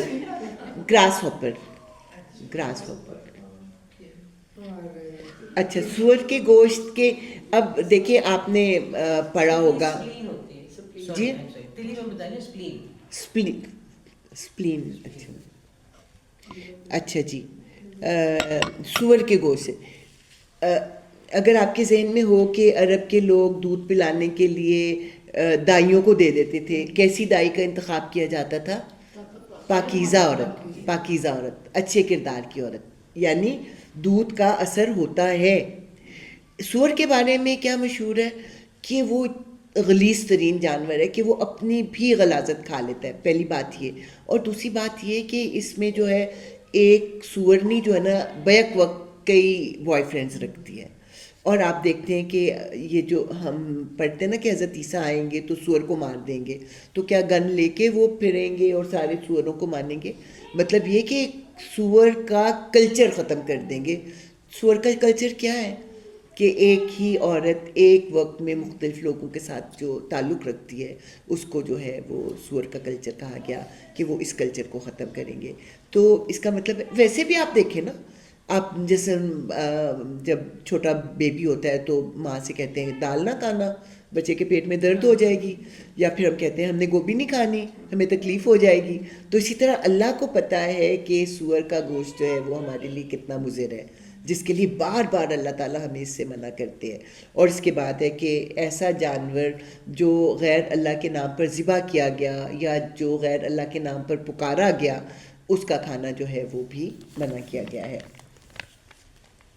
لیکن اگر جان بچانا فرض ہے, آپ کے پاس کوئی چیز اویلیبل نہیں, تو جان بچانے کے لیے ان میں سے اگر کچھ کھانا پڑتا ہے تو جان بچانے کی حد تک اس کو کھانا ہے, اس کے اوپر پھر کوئی گناہ نہیں, اور اللہ تعالیٰ بخشنے والا اور رحم کرنے والا ہے. حق یہ ہے کہ جو لوگ ان احکام کو چھپاتے ہیں جو اللہ نے اپنی کتاب میں نازل کیے ہیں اور تھوڑے سے دنیاوی فائدوں پر انہیں بھیٹ چڑھاتے ہیں, وہ دراصل اپنے پیٹ آگ سے بھر رہے ہیں. اچھا, پہلے سپارے میں تو ڈائریکٹلی اللہ تعالیٰ نے بنی اسرائیل کا ذکر کیا تھا نا, اب اللہ تعالیٰ جو ہے نا انڈائریکٹلی ان کا ذکر کر رہے ہیں کہ وہ ان احکام کو چھپاتے ہیں جو اللہ تعالیٰ نے بیان کیے تھے, تو وہ کیا کرتے ہیں, اپنے پیٹ میں آگ بھر رہے ہیں. اور احکام کو چھپانے کا مقصد کیا ہے, کہ وہ دنیا کا فائدہ حاصل کریں. آزاد آدمی نے قتل کیا ہو تو آزاد ہی سے بدلہ لیا جائے. نہیں ہے, ہاں میں 2 صفحے پلٹتی ہیں, وہی میں حیران ہو رہی ہوں. اچھا, قیامت کے روز اللہ ہرگز ان سے بات نہ کرے گا, نہ انہیں پاکیزہ ٹھہرائے گا, اور ان کے لیے دردناک سزا ہے. یہ وہ لوگ ہیں جنہوں نے ہدایت کے بدلے ضلالت خریدی اور مغفرت کے بدلے عذاب مول لے لیا. کیسا عجیب ہے ان کا حوصلہ کہ جہنم کا عذاب برداشت کرنے کے لیے تیار ہیں. یہ سب کچھ اس وجہ سے ہوا کہ اللہ نے تو ٹھیک ٹھیک حق کے مطابق کتاب نازل کی تھی, مگر جن لوگوں نے کتاب میں اختلافات نکالے وہ اپنے جھگڑوں میں حق سے بہت دور نکل گئے. نیکی یہ نہیں ہے کہ تم نے اپنے چہرے مشرق کی طرف کر لیے یا مغرب کی طرف, بلکہ نیکی یہ ہے کہ آدمی اللہ کو اور یوم آخر اور ملائکہ کو اور اللہ کی نازل کی ہوئی کتاب اور اس کے پیغمبروں کو دل سے مانے, اور اللہ کی محبت میں اپنا دل پسند مال رشتہ داروں اور یتیموں, مسکینوں اور مسافروں پر, مدد کے لیے ہاتھ پھیلانے والوں پر اور غلاموں کی رہائی پر خرچ کرے, نماز قائم کرے, زکوٰۃ دے, اور نیک وہ لوگ ہیں جب عہد کریں تو اسے وفا کریں, اور تنگی و مصیبت کے وقت میں اور حق و باطل کی جنگ میں صبر کریں. یہ ہے راست باز لوگ, اور یہی لوگ متقی ہیں. اب دیکھیں کہ اللہ تعالیٰ نے 3 چیزوں کو بیان کیا ہے. پہلے عقیدہ بیان کیا ہے. عقیدہ کیا ہے؟ اللہ ایک ہے, اور اس میں سارے آ گئے. من آمن باللہ والیوم الآخر والملائکۃ والکتاب والنبیین, یہ آ گیا عقیدہ. اب اس کے بعد آ گیا آت المال علی حبہ ذوی القربى والیتامى والمساکین وابن السبیل والسائلین وفی الرقاب. یہ اب آ گیا حقوق العباد. اب اس کے بعد جو ہے وہ عبادات. وَأَقَامَ الصَّلَاةَ وَآتَى الزَّكَاةَ وَالْمُوفُونَ بِعَهْدِهِمْ إِذَا عَاهَدُوا وَالصَّابِرِينَ فِي الْبَأْسَاءِ وَالضَّرَّاءِ وَحِينَ الْبَأْسِ أُولَٰئِكَ الَّذِينَ صَدَقُوا وَأُولَٰئِكَ هُمُ الْمُتَّقُونَ. ٹھیک ہے, عقیدے کی بہت زیادہ اہمیت ہے. عقیدے کی درستگی کے ساتھ ہی نیک اعمال جو ہیں وہ قبول ہوتے ہیں, اور اس کے ساتھ جو ہے عبادات کا الگ مقام ہے, اور حقوق العبادات کا اتنا ہی امپورٹنٹ مقام ہے. اگر آپ صرف لگ جاتے ہیں عبادات کرنے میں اور حقوق ادا نہیں کرتے تو جو ہے آپ اللہ تعالیٰ کے سامنے سرخ رو نہیں ہوں گے. بلکہ ایک دفعہ میں نے یہ جمیل, کیا نام ہے, طارق جمیل, ہاں, ان کا میں نے ایک خطبہ سنا تھا کہ اگر تمہاری بیوی بیمار ہے, اسے تمہاری ضرورت ہے, تو تمہارے لیے ضروری ہے کہ تم اس کے پاس رہو اور تم جمعہ پڑھنے نہ جاؤ. یہ ان سے میں نے سنا تھا, میں اس کے بارے میں خود کوئی تبصرہ نہیں کرتی. یعنی اتنی بڑی بات وہ بغیر دلیل کے تو نہیں کہنے والے نا. اور اسی طرح جو ہم آگے پڑھیں گے اصحاب اعراف کا جب ہم ذکر پڑھیں گے کہ کچھ لوگ ہیں جن کا رزلٹ لیٹر آن ہے، وہ لوگ کون ہیں جن کے نیک اور برے اعمال جو ہیں وہ برابر ہیں، اور ان میں پھر ایک مثال دی جاتی ہے کہ ایک شخص اپنے ماں باپ کی نافرمانی کر کے جہاد پر گیا اور وہ شہید ہو گیا، ٹھیک ہے. اب اس کا رزلٹ لیٹر آن کیوں ہے؟ اس کو تو قطرہ زمین پہ گرنے سے پہلے جنت میں چلے جانا چاہیے تھا، لیکن اس نے تو ماں باپ کی نافرمانی کی ہے، ٹھیک ہے. تو ماں باپ کی نافرمانی اس کو جنت میں نہیں جانے دیتی، اور اس کی شہادت اسے دوزخ میں نہیں جانے دیتی، ٹھیک ہے. حقوق العباد بھی امپورٹنٹ ہے، اللہ تعالیٰ نے ان کو امپورٹنٹ کیا ہے. اے لوگوں جو ایمان لائے ہو، تمہارے لیے قتل کے مقدموں میں قصاص کا حکم لکھ دیا گیا ہے. آزاد آدمی نے قتل کیا ہو تو اس آزاد ہی سے بدلہ لیا جائے، غلام قاتل ہو تو غلام ہی قتل کیا جائے، اور عورت اس جرم کی مرتکب ہو تو اس عورت ہی سے قصاص لیا جائے. ہاں، اگر کسی قاتل کے ساتھ اس کا بھائی کچھ نرمی کرنے کے لیے تیار ہو تو معروف طریقے کے مطابق خوب بہا کا تصفیہ ہونا چاہیے، اور قاتل کو لازم ہے کہ راستی کے ساتھ خوب بہا ادا کرے. یہ تمہارے رب کی طرف سے تخفیف اور رحمت ہے. اس پر بھی جو زیادتی کرے اس کے لیے دردناک سزا ہے.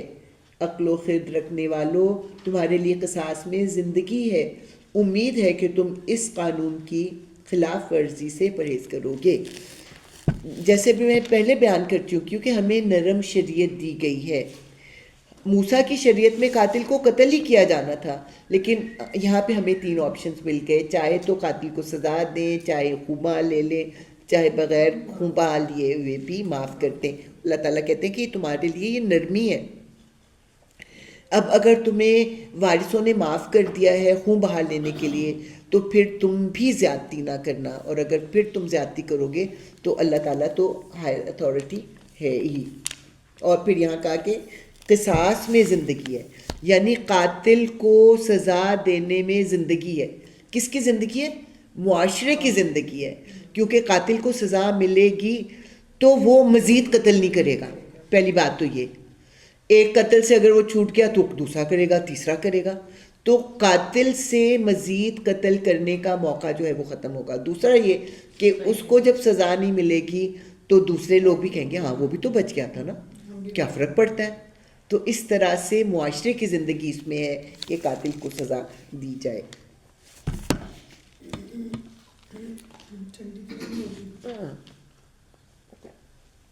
ٹھنڈی تو ہوگی اب، گرم کی نہیں ضرورت نہیں، بس گلا تر کرنا ہوتا ہے. ہاں تو کوئی بات نہیں، ختم ہوگی تو تم پر فرض کیا گیا ہے کہ جب تم میں سے کسی کی موت کا وقت آئے اور وہ اپنے پیچھے مال چھوڑ رہا ہو تو والدین اور رشتہ داروں کے لیے معروف طریقے سے وصیت کرے. یہ حق ہے متقی لوگوں پر. پھر جنہوں نے وصیت سنی اور بعد میں اسے بدل ڈالا تو اس کا گناہ ان بدلنے والوں پر ہوگا. اللہ سب کچھ سنتا اور جانتا ہے. البتہ جس کو یہ اندیشہ ہو کہ وصیت کرنے والے نے نادانستہ یا قصدن حق تلفی کی ہے، پھر معاملے سے تعلق رکھنے والوں کے درمیان وہ اصلاح کر دے تو اس پر کچھ گناہ نہیں. اللہ بخشنے والا اور رحم فرمانے والا ہے. اب کل ہوئی تھی نا منسوخ کا ذکر ہوا تھا کہ اللہ تعالیٰ بتدریج جو ہے وہ احکامات نازل کرتے ہیں. یہ پہلا حکم تھا جو اللہ تعالیٰ نے نازل کیا کہ جب کوئی مرنے کے قریب ہو تو اپنے مال کے بارے میں جو ہے وہ وصیت کر دے. لیکن بعد میں جب سورہ نساء میں وراثت کا قانون اللہ تعالیٰ نے خود بیان کر دیا تو یہ آیت جو تھی وہ منسوخ ہو گئی. البتہ حضور صلی اللہ علیہ وسلم نے 1/3 کے لیے اس کو برقرار رکھا. 2/3 جو جائیداد یا مال ہے وہ اللہ کے حکم کے مطابق تقسیم ہوگا. 1/3 کے بارے میں اگر مرنے والا یہ دیکھے کہ میرے وارث غریب نہیں رہ جائیں گے تو وہ کسی رفاع عام کے کام میں یا کسی ایسے بندے کے لیے جس کا وراثت میں حق نہیں ہے اس کے لیے وصیت کر سکتا ہے. لیکن اگر وہ دیکھے کہ میرے اپنے وارث جو ہیں وہ ضرورت مند ہیں تو پھر وہ اس اجازت سے یا اس رخصت سے پھر فائدہ نہ اٹھائیں. ٹھیک ہے، تو یہ وہ آیت ہے جو کہ منسوخ ہو گئی ہے، لیکن اس میں 1/3 جو ہے وہ حضور صلی اللہ علیہ وسلم نے برقرار رکھا حالات و واقعات کے مطابق. اس کا مطلب ہے کہ وصیت لکھنے کی ضرورت نہیں ہے. نہیں پہلے تو لازم تھا نا کہ لکھو کہ اتنا حصہ جو ہے اس کو دیا جائے، اتنا حصہ اس کو دیا جائے، اتنا حصہ اس کو مطلب دیا یہ ہے کہ منسوخ ہو گئی ہے، تو اب اس کا مطلب وصیت لکھنے کی ضرورت نہیں ہے اب اگر تو آپ نے 1/3 میں سے کسی کو دینا ہے تو پھر آپ لکھو گے ورنہ نہیں. اور اس کو ریکارڈ رکھو گے، مطلب اس کو پھر آفیشیل آپ کرو گے، زبانی کلامی نہیں. ہاں، اس کو جو ہے پھر لیگل ٹھیک ہے، سٹیٹس جیسے دو ہم گے. اسٹیمپ پیپر پہ کرتے ہیں. ہاں اسٹیمپ پیپر کی. لیکن یہ کہ آپ دیکھو کہ مرنے والا جو تھا اس کی ذہنی حالت ٹھیک نہیں تھی تو اس نے غلط وصیت کر دی ہے یا زیادتی کر دی ہے، تو جو سننے والے ہیں وہ ان کے ساتھ مل کر اس کی اصلاح کر دیں تو ان پر کوئی گناہ نہیں. لیکن سننے والا اگر بد نیتی کے ساتھ اس کے الفاظ کو بدلتا ہے، کسی کو فائدہ پہنچانے کے لیے غلط سٹیٹمنٹ دیتا ہے، تو پھر اس کا گناہ کس پر ہوگا؟ بدلنے والے پر ہوگا. اب یہ روزے کے احکامات ہیں. لوگوں جو ایمان لائے ہو، تم پر روزے فرض کر دیے گئے جس طرح تم سے پہلے انبیاء کے پیرووں پر فرض کیے گئے تھے. اس سے توقع ہے کہ تمہیں تقویٰ کی صفت پیدا ہوگی. روزے کا تعلق کس سے بتایا؟ تقویٰ کے ساتھ. تقویٰ کیا ہوتا ہے؟ اللہ مجھے دیکھ رہا ہے. روزہ رکھتے ہوئے کیا ہوتا ہے؟ پانی نہ پیو، اللہ مجھے دیکھ رہا ہے.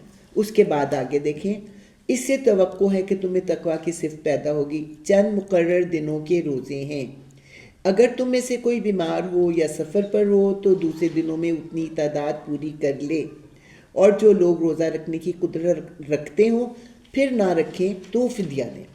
میں نے آپ کو پہلے بتایا تھا کہ عربوں میں روزہ رکھنے کا رواج نہیں تھا.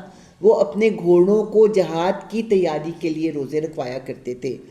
دوسری بات میں نے بتائی تھی کہ حضور صلی اللہ علیہ وسلم کے پاس جب واضح احکامات نہیں آتے تھے تو پہلی شریعت پر وہ عمل کرتے تھے. حضور صلی اللہ علیہ وسلم جب مدینہ آئے تو مدینہ کے رہنے والوں کے مطابق وہ روزے رکھنے لگے جو کہ چند دنوں کے تھے. اور اس میں بھی اللہ تعالیٰ نے کہا کہ ان کی تعداد جو ہے وہ پوری کرو، اور جو روزہ رکھ سکتا ہے اور نہیں رکھتا تو وہ لوگوں کو کھانا کھلا دے. لیکن پھر بعد میں اللہ تعالیٰ کہتے ہیں ایک روزے کا فدیہ ایک مسکین کو کھانا کھلانا ہے، اور جو اپنی خوشی سے کچھ زیادہ بھلائی کرے تو یہ اسی کے لیے بہتر ہے. لیکن اگر تم سمجھو تو تمہارے حق میں اچھا یہی ہے کہ روزہ رکھو. ٹھیک ہے نا؟ ایک تو یہ بات ہو گئی، ایک پہلو اس کا یہ ہو گیا. دوسرا پہلو اب جو ہمارے اوپر فرض ہوئے ہیں وہ اب اس جگہ پہ آئیں گے. لیکن اگر اس کو ہم اپنے لیے لیں بالفرض تو یہ کہ گنتی کے چند دن ہیں. گنتی کے کیسے دن ہیں؟ 365 میں سے 30 دن ہی تو ہے نا. اور پھر کتنا زیادہ، اچھا کتنے روزے ہو گئے ہیں؟ 2 ہو گئے ہیں. کتنے رہ گئے ہیں؟ 28 رہ گئے ہیں. اب جی 15 ہو گئے. اچھا 15 رہ گئے ہیں. تو جتنا ہم ان دنوں کو گنتے ہیں تو اس لحاظ سے تو یہ درست ہے. لیکن اصل میں یہ کہ پہلے سٹیج پہ ان روزوں کی بات ہو رہی ہے جو کہ حضور صلی اللہ علیہ وسلم رکھا کرتے تھے. اب اس کے جو روزہ رکھتے ہیں ان کو اتنی پرواہ نہیں ہوتی، لیکن جو روزہ نہیں رکھتے ان کو اتنی زیادہ ان گلٹی کانشیس ہوتا ہے نا. اب یہ وہ روزہ آیا جو کہ ہمارا روزہ ہے. رمضان وہ مہینہ ہے جس میں قرآن نازل کیا گیا. اب رمضان کی فضیلت کس لیے؟ کہ اس میں قرآن نازل کیا گیا. اور قرآن جو ہے انسانوں کے لیے سراسر ہدایت ہے اور ایسی واضح تعلیمات پر مشتمل ہے جو راہ راست دکھانے والی اور حق و باطل کا فرق کھول کر رکھ دینے والی ہیں. لہٰذا اب سے جو شخص اس مہینے کو پائے، یعنی وہ زندہ ہو، صحت کی حالت میں ہو، اس کو لازم ہے کہ اس پورے مہینے کے روزے رکھے. اور جو کوئی مریض ہو یا سفر پر ہو تو وہ دوسرے دنوں میں روزوں کی تعداد پوری کرے. اللہ تمہارے ساتھ نرمی کرنا چاہتا ہے، سختی کرنا نہیں چاہتا. اب کہاں، پہلے تو چند دنوں کے روزے تھے، اب پورے مہینے کے روزے ہو گئے. لیکن نرمی اور سختی کا معاملہ کیا ہے کہ رمضان میں روزے رکھنا آسان ہے، رمضان کے علاوہ روزے رکھنا کتنا مشکل ہے. تو اللہ تعالیٰ نے رمضان میں روزے رکھنا جو ہے وہ آسان کر دیا ہے. اس لیے یہ طریقہ تمہیں بتایا جا رہا ہے تاکہ تم روزوں کی تعداد پوری کر سکو، اور جس ہدایت سے اللہ نے تمہیں سرفراز کیا ہے اس پر اللہ کی کبریائی کا اظہار اور اعتراف کرو اور شکر گزار بنو. ویسے تو شکر گزاری کا مقام ہے نا کہ ہم زندہ ہیں, صحت کی حالت میں ہیں اور ہم روزہ رکھ سکتے ہیں, اور اللہ کی توفیق سے اگر ہم رکھتے ہیں روزہ تو اس میں ہماری بڑائی نہیں ہونی چاہیے. کس کی بڑائی ہونی چاہیے؟ اللہ کی بڑائی ہونی چاہیے. اور اے نبی میرے بندے, اگر تم سے میرے متعلق پوچھیں تو انہیں بتا دو کہ میں ان سے قریب ہی ہوں, پکارنے والا جب مجھے پکارتا ہے میں اس کی پکار سنتا اور جواب دیتا ہوں. لہٰذا انہیں چاہیے کہ میری دعوت پر لبیک کہیں اور مجھ پر ایمان لائیں. یہ بات تم انہیں سنا دو, شاید کہ وہ راہ راست پا لیں. روزے کے احکام کے بیچ میں جو ہے دعا کا ذکر آ گیا ہے. ابھی آگے سے روزے کے احکامات جاری ہیں, تو اس سے پتہ لگتا ہے کہ رمضان کے مہینے میں دعاؤں کی کتنی زیادہ قبولیت اور فضیلت ہے. اور اس میں یہ ہے کہ آپ نے کوئی تکلف نہیں کرنا, جس بھی وقت آپ کا دل چاہے آپ اللہ تعالیٰ سے دعا کرے. لیکن اللہ تعالیٰ کیا کہتے ہیں کہ انہیں بھی تو چاہیے نا کہ میری دعوت پر لبیک کہیں اور مجھ پر ایمان لائیں. یہ بات تم انہیں بتا دو, شاید کہ وہ ہدایت پا لیں. اچھا, اب اس میں جو ہے نا یہ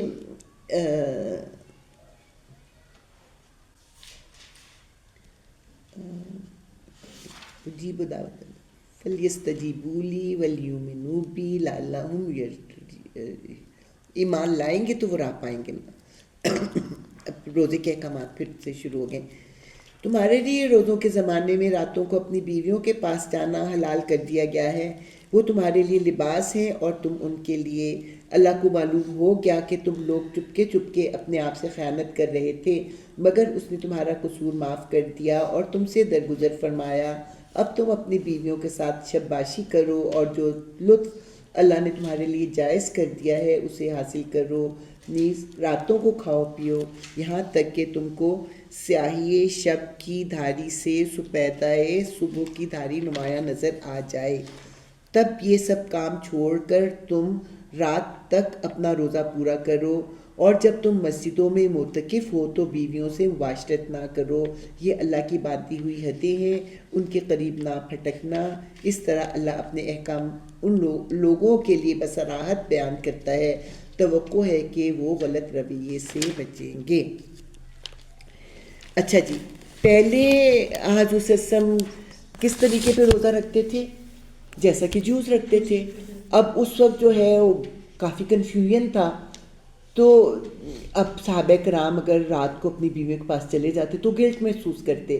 اب اللہ تعالیٰ نے ان کے روزے سے ہمارے روزے کو جو ہے وہ الگ کر دیا. اب ہمارے لیے روزے کا طریقہ, ایک تو سحری کو بہت زیادہ اہمیت دی گئی, اور اس کے ساتھ رات کے وقت جو ہے ایک نارمل زندگی کو حلال کر دیا گیا. لیکن اعتکاف کے دنوں میں اس چیز کو جو ہے وہ روک دیا گیا.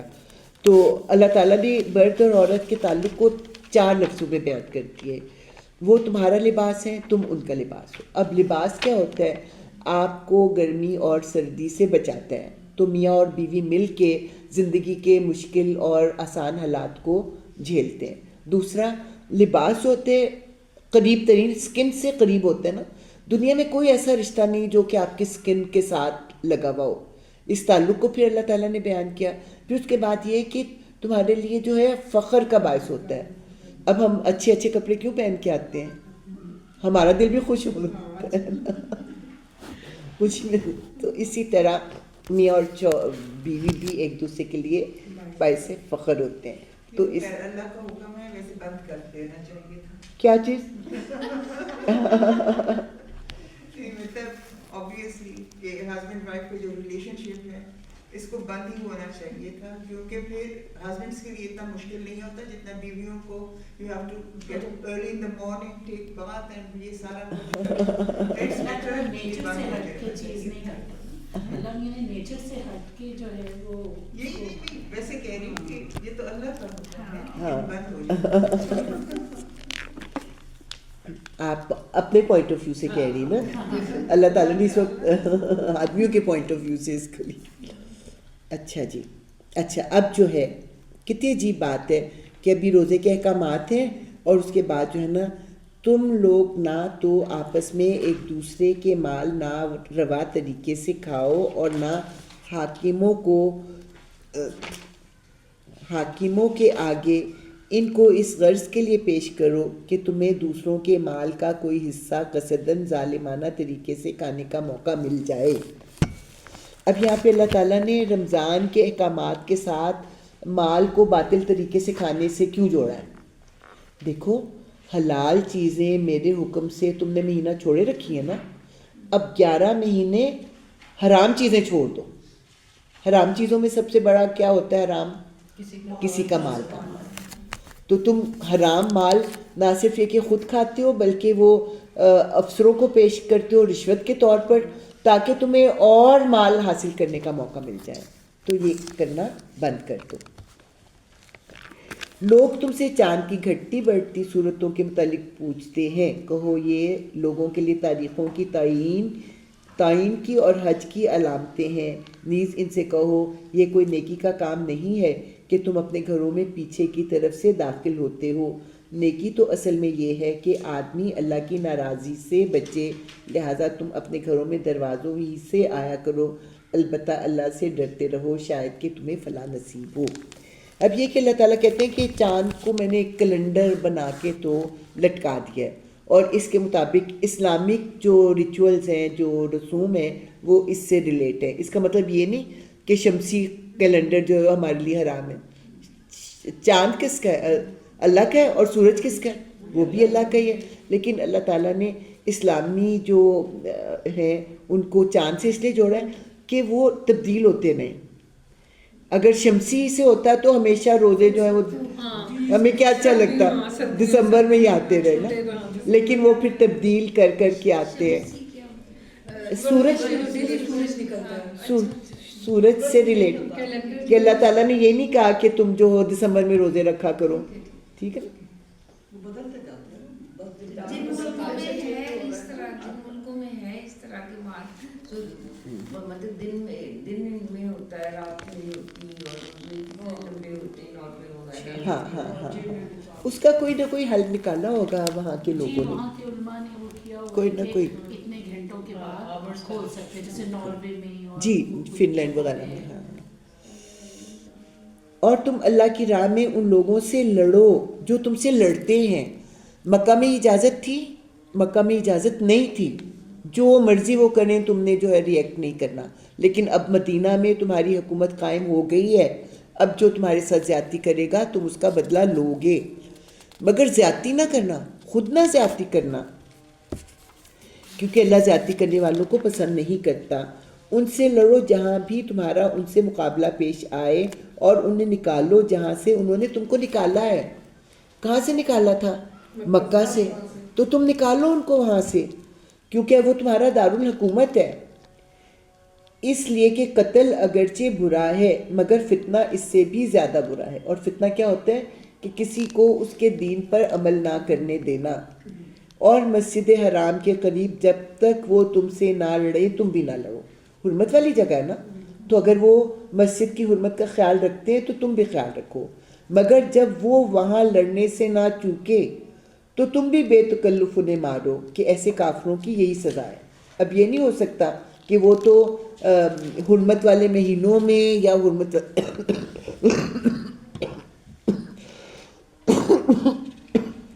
حرمت والی جگہ پر تم سے لڑ رہے ہیں اور تم کہو کہ نہیں بھئی ہم تو احترام کریں۔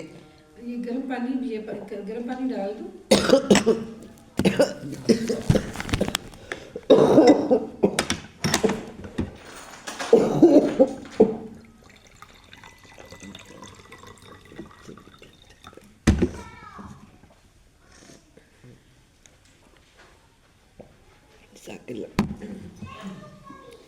اچھا جی، پھر اگر وہ باز آ جائیں تو جان لو کہ اللہ معاف کرنے والا اور رحم فرمانے والا ہے۔ تم ان سے لڑتے رہو یہاں تک کہ فتنہ باقی نہ رہے اور دین اللہ کے لیے ہو جائے۔ پھر اگر وہ باز آ جائے تو سمجھ لو کہ ظالموں کے سوا کسی پر دست درازی روا نہیں۔ ماہ حرام کا بدلہ ماہ حرام ہی ہے، اور تمام حرمتوں کا لحاظ برابری کے ساتھ ہوگا۔ یعنی اگر تمہارا دشمن حرمتوں کا لحاظ رکھتا ہے تو تم بھی رکھو گے، لہٰذا جو تم پر دست درازی کرے تم بھی اسی طرح اس پر دست درازی کرو، البتہ اللہ سے ڈرتے رہو اور یہ جان رکھو کہ اللہ انہی لوگوں کے ساتھ ہے جو اس کی حدود کو توڑنے سے پرہیز کرتے ہیں۔ اللہ کی راہ میں خرچ کرو اور اپنے ہاتھوں سے اپنے آپ کو ہلاکت میں نہ ڈالو، احسان کا طریقہ اختیار کرو کہ اللہ محسنوں کو پسند کرتا ہے۔ شازی چلے جائیں گے وہ خود ہی، تھوڑی دیر بور ہوں گے پھر چلے جائیں گے۔ ایکچولی یہاں پانی ہے تو پانی بھرنے کے لیے آ رہے ہیں، اچھا اچھا اچھا واٹر گن پکڑی ہوئی ہے تو اس وجہ سے اچھا اچھا اچھا اچھا۔ ایک دفعہ میں لگ گیا۔ اب یہ ہے کہ اللہ تعالیٰ کہتے ہیں اللہ کی راہ میں خرچ کرو اور اپنے ہاتھوں سے اپنے آپ کو ہلاکت میں نہ ڈالو۔ خرچ نہ کرنے سے ہلاکت میں کیسے مبتلا ہوگا؟ جب آپ اللہ کی راہ میں خرچ لڑنے کی تیاری نہیں کریں گے۔ تیاری کرنے کے لیے کیا ہوتا ہے؟ آپ کو مال چاہیے نا۔ تو اگر جو دشمن سے لڑنے کی تیاری نہیں کرو گے تو اپنے آپ کو ہلاکت میں ڈالو گے۔ اس لیے خرچ کرو، ہتھیار خریدو، گھوڑے خریدو، اس طرح کا ساز و سامان جو ہے وہ جمع کرو اور احسان کا طریقہ اختیار کرو کہ اللہ محسنوں کو پسند کرتا ہے۔ اللہ کی خوشنودی کے لیے جب حج اور عمرے کی نیت کرو تو اسے پورا کرو، اور اگر کہیں گر جاؤ تو جو قربانی میسر آئے اللہ کی جناب میں پیش کرو، اور اپنے سر نہ مونڈو جب تک قربانی اپنی جگہ نہ پہنچ جائے۔ مگر جو شخص مریض ہو یا جس کے سر میں تکلیف ہو اور اس بنا پر اپنا سر منڈوا لے تو اسے چاہیے کہ فدیے کے طور پر روزے رکھے یا صدقہ دے یا قربانی کرے۔ پھر اگر تمہیں امن نصیب ہو جائے تو تم حج سے پہلے مکے پہنچ جاؤ۔ تو جو شخص تم میں سے حج کے زمانہ آنے تک عمرے کا فائدہ اٹھائے تو وہ حسب مقدور قربانی دے، اور اگر قربانی میسر نہ ہو تو 3 روزے حج کے زمانے میں اور 7 گھر پہنچ کر اس طرح پورے 10 روزے رکھ لے۔ یہ رعایت ان لوگوں کے لیے ہے جن کے گھر بار مسجد حرام کے قریب نہ ہوں۔ اللہ کے ان احکام کی خلاف ورزی سے بچو اور خوب جان لو کہ اللہ سخت سزا دینے والا ہے۔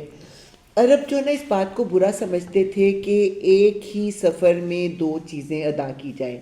ان کے خیال میں عمرہ الگ ہونا چاہیے تھا، اور اگر حج کرنا ہے تو پھر حج ہی ہو۔ لیکن اللہ تعالیٰ نے یہاں پہ اجازت دے دی کہ ایک ہی سفر میں آپ عمرہ بھی کر سکتے ہو اور حج بھی کر سکتے ہو، اور اس کے ساتھ قربانی کا ذکر آتا ہے، لیکن عمرے میں تو قربانی نہیں ہوتی، وہ تو پھر حج کے ساتھ ہی ریلیٹڈ ہوتی ہے۔ اور جو وہاں پہ قربانی نہ کر سکے تو پھر وہ روزے رکھے، 3 روزے اس جگہ پہ رکھے اور باقی 7 روزے جو ہیں وہ اپنے گھر آ کر پورے کر لے۔ حج کے مہینے سب کو معلوم ہے۔ جو شخص ان مقرر مہینوں میں حج کی نیت کرے اسے خبردار رہنا چاہیے کہ حج کے دوران میں اسے کوئی شہوانی فعل، کوئی بد عملی، کوئی لڑائی جھگڑے کی بات سرزد نہ ہو، اور جو نیک کام تم کرو گے وہ اللہ کے علم میں ہوگا۔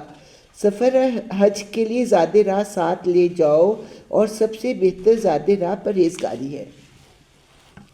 ان میں پھر ایک رواج پڑ گیا تھا کہ ہم تو اللہ کے راستے میں نکلے ہیں تو مانگتے پھرتے جی حاجی ہیں جی مدد کرو حاج، تو اس طرح سے اسلام بدنام ہوتا تھا۔ تو اللہ تعالیٰ نے جو ہے روکا ہے اس بات سے، کیونکہ حج تو فرض ہی ان پہ ہے جو کہ اس کی استطاعت رکھتے ہوں۔ تو اس طرح فقیرانہ حالت میں حج کے لیے نہ نکل پڑو اور اسلام کو بدنام نہ کرو، اور سب سے جو تقویٰ کا لباس ہے وہ نہ مانگنا ہے۔ نہ صرف یہ کہ تمہارے پاس خرچ ہو بلکہ اپنے پچھلوں کو بھی خرچ دے کے جاؤ کہ وہ بھی مانگتے نہ پھریں۔ بس اے ہوش مندو میری نافرمانی سے پرہیز کرو، اور اگر حج کے ساتھ تم اپنے رب کا فضل بھی تلاش کرو، یعنی کہ اگر تم ٹریڈ بھی کرتے ہو تو اس میں کوئی مذائقہ نہیں۔ پھر جب عرفات سے چلو تو مشعر حرام مزدلفہ کے پاس ٹھہر کر اللہ کو یاد کرو، اور اس طرح یاد کرو جس کی ہدایت اس نے تمہیں دی ہے، ورنہ اس سے پہلے تو تم لوگ بھٹکے ہوئے تھے۔ یعنی اس سے پہلے تمہیں حج کے طریقے تم نے خود سے جو ہے وہ گھڑے ہوئے تھے، اب اللہ تعالیٰ تمہیں وضاحت کے ساتھ حج کے طریقے بتا رہا ہے۔ پھر جہاں سے اور سب لوگ پلٹتے ہیں وہیں سے تم بھی پلٹو اور اللہ سے معافی چاہو، یقیناً وہ معاف کرنے والا اور رحم فرمانے والا ہے۔ اب قریش مکہ نے یہ طریقہ اپنایا ہوا تھا کہ ہم تو اعلیٰ لوگ ہیں، ہمارے لیے عرفات میں جانا ضروری نہیں ہے، تو وہ منا سے ہی واپس آ جایا کرتے تھے، اور پھر ان کی دیکھا دیکھی جن سے ان کی رشتہ داریاں ہو گئی وہ بھی پھر عرفات نہیں جاتے تھے۔ تو یہاں پہ اللہ تعالیٰ نے کہا کہ جہاں سارے لوگ جاتے نا تم بھی وہاں جاؤ اور پھر وہاں سے واپس آؤ۔ پھر جب اپنے حج کے ارکان ادا کر چکو تو جس طرح پہلے اپنے آباء و اجداد کا ذکر کرتے تھے اس طرح اب اللہ کا ذکر کرو، بلکہ اس سے بھی بڑھ کر، مگر اللہ کو یاد کرنے والے لوگوں میں بھی بہت فرق ہے۔ ان میں سے کوئی تو ایسا ہے جو کہتا ہے اے ہمارے رب ہمیں دنیا ہی میں سب کچھ دے دے، ایسے شخص کے لیے آخرت میں کوئی حصہ نہیں، اور کوئی کہتا ہے کہ اے ہمارے رب ہمیں دنیا میں بھی بھلائی دے اور آخرت میں بھی بھلائی، اور آگ کے عذاب سے ہمیں بچا۔ ایسے لوگ اپنی کمائی کے مطابق دونوں جگہ حصہ پائیں گے، اور اللہ کو حساب چکاتے کچھ دیر نہیں لگتی۔ یہ گنتی کے چند روز ہیں جو تمہیں اللہ کی یاد میں بسر کرنے چاہیے، پھر جو کوئی جلدی کر کے 2 ہی دن میں واپس ہو گیا تو کوئی حرج نہیں، اور جو کچھ دیر زیادہ ٹھہر کر پلٹا تو بھی کوئی حرج نہیں، بشرط یہ کہ یہ دن اس نے تقوی کے ساتھ بسر کیے ہوں۔ اللہ کی نافرمانی سے بچو اور خوب جان رکھو کہ ایک روز اس کے حضور تمہاری پیشی ہونے والی ہے۔ اس میں یہ کہ 5 دن گزارنے ہوتے تھے نا منا میں، تو اب یہ ہوتا کہ عرفات سے جب واپس آتے تو پھر رات کو محفلیں منعقد کرتے، اور پھر ہر کوئی جو ہے نا کھڑا ہو کے اپنے آباء و اجداد کی بڑائی بیان کرتا، میرے دادا نے یہ کیا تو میرے نانا نے یہ کیا۔ اب اللہ تعالیٰ نے اس کا رخ جو ہے وہ بدل دیا کہ جیسے تم اپنے آباء و اجداد کی بڑائی بیان کرتے تھے اب اللہ کی بڑائی بیان کرو، اور اس کے بعد جو لوگ 2 دن میں واپس ہونا چاہیں تو کوئی حرج نہیں، اور جو 3 دن رکنا چاہیں ان پر بھی کوئی حرج نہیں، لیکن وہ وہاں پہ بیٹھ کے تنقید نہ کرتے رہے کہ یہ کیسے لوگ ہیں جو 3 دن یہاں پہ نہیں رہ سکتے۔ تقوی کے ساتھ گزاریں، پرہیزگاری کے ساتھ گزاریں۔ کہاں سے 3 دن؟ حج کے دنوں میں وہ 5 دن تو پورے نہیں کرتے؟ نہیں، بعض اوقات 3 دن عرفات کے بعد 3 دن ہوتا ہے نا ویسے تو، لیکن اگر کسی مجبوری کے تحت اگر 2 دن کے بعد بھی کوئی واپس آنا چاہے تو اس پر کوئی اعتراض نہیں، اللہ تعالیٰ نے کہا ہے۔ 2 دن بعد بھی ہوتی ہے نا بعد میں۔ کیونکہ حج کا دن جو ہے نا وہ تو عرفات اور مزدلفہ میں جو قیام ہے وہ مین رکن ہے نا، وہ رکتے اس لیے کہ پھر وہ پتھر مارنے ہوتے نا، وہ ایک آپشنل چیز ہے، اگر کوئی نہیں کر سکے تو دوسرا بھی کوئی کر دیتا ہے اس کو۔ اچھا دوسرا بھی کرتے ہیں، لیکن وہ سرٹن اسپیسیفک کنڈیشنز، عورتوں کے لیے ماروں کے لیے جو نہیں جا سکتے ان کی اچھا ان کے لیے، پابند کر رہا ہے، اچھا ان کا بیٹا کر رہا ہے۔ نہیں جب تیسرے دن نا تیسرے جو کرنے ہوتے ہیں وہ پھر میری اتنی ہمت نہیں تھی تو I gave it to Riyadh and he did it. ہاں ہاں ہاں ہاں ہاں بالکل بالکل۔ اچھا جی، ابھی آدھا سپارہ ہوا ہے، ابھی ٹائم کیا ہوا ہے؟ آج ہم نے پورا کرنا ہے سپارہ، 1:15 ہو گیا، تو ہم نے گھنٹے میں آدھا سپارہ ہی کیا ہے۔ چلیں آہستہ آہستہ اپنی سپیڈ بڑھائیں گے، اس میں بھی تھوڑی بہت تو ہیں تھی نا تفصیل والی باتیں، تو ہم 1 پاؤ اور کر لیتے ہیں کم از کم۔ مجھے اچھا نہیں لگتا کہ مطلب میں کنفیوژن میں چھوڑ دوں، میرا دل چاہتا ہے کہ آپ کو واضح طور پہ پتہ ہو کہ اس کا مطلب کیا۔ جی آج جو احکامات ہیں اور جو ہے روزے کے تو یہ ضروری ہے، یہ پریکٹیکل ہے۔ انسانوں میں سے کوئی تو ایسا ہے جس کی باتیں دنیا کی زندگی میں تمہیں بہت بھلی معلوم ہوتی ہیں، اور اپنی نیک نیتی پر وہ بار بار خدا کو گواہ ٹھہراتا ہے، مگر حقیقت میں وہ بدترین دشمن حق ہوتا ہے۔ جب اسے اقتدار حاصل ہو جاتا ہے تو زمین میں اس کی ساری دوڑ دھوپ اس لیے ہوتی ہے کہ فساد پھیلائے، کھیتوں کو غارت کرے اور نسل انسانی کو تباہ کرے، حالانکہ اللہ جسے وہ گواہ بنا رہا تھا فساد کو ہرگز پسند نہیں کرتا۔ اور جب اسے کہا جاتا ہے کہ اللہ سے ڈر تو اپنے وقار کا خیال اس کو گناہ پر جما دیتا ہے۔ ایسے شخص کے لیے تو بس جہنم ہی کافی ہے، اور وہ بہت برا ٹھکانہ ہے۔ دوسری طرف انسانوں ہی میں سے کوئی ایسا بھی ہے جو رضائے الہی کی طلب میں اپنی جان کھپا دیتا ہے، اور ایسے بندوں پر اللہ بہت مہربان ہے۔ اے ایمان لانے والو، تم پورے کے پورے اسلام میں آ جاؤ اور شیطان کی پیروی نہ کرو کہ وہ تمہارا کھلا دشمن ہے۔ جو صاف صاف ہدایات تمہارے پاس آ چکی ہیں، اگر ان کو پا لینے کے بعد پھر تم نے لغزش کھائی تو خوب جان رکھو کہ اللہ سب پر غالب اور حکیم و دانا ہے۔ ان ساری نصیحتوں اور ہدایتوں کے بعد بھی لوگ سیدھے نہ ہوں تو کیا اب وہ اس کے منتظر ہیں کہ اللہ بادلوں کا چتر لگائے فرشتوں کے پرے ساتھ لیے خود سامنے آ موجود ہو اور فیصلہ ہی کر ڈالا جائے؟ آخر کار سارے معاملات پیش تو اللہ ہی کے حضور ہونے والے ہیں۔ اب یہ کہ یہ پہلا والی جو آیت ہے نا، وہ ان سے تو مجھے پولیٹیشینز یاد آ جاتے ہیں کہ جب انہوں نے الیکشن لڑنا ہوتا ہے تو کیسے کیسے وعدے کرتے ہیں، اور جب ان کو اقتدار مل جاتا ہے تو ان کو اپنے سارے وعدے بھول جاتے ہیں اور صرف ایک ہی ان کا مقصد رہ جاتا ہے اپنی جیب کو بھرنا، اور اس میں پھر وہ لوگوں کا بھی اور نسلوں کا بھی اور فصلوں کا بھی جو ہے وہ نقصان کرتے ہیں۔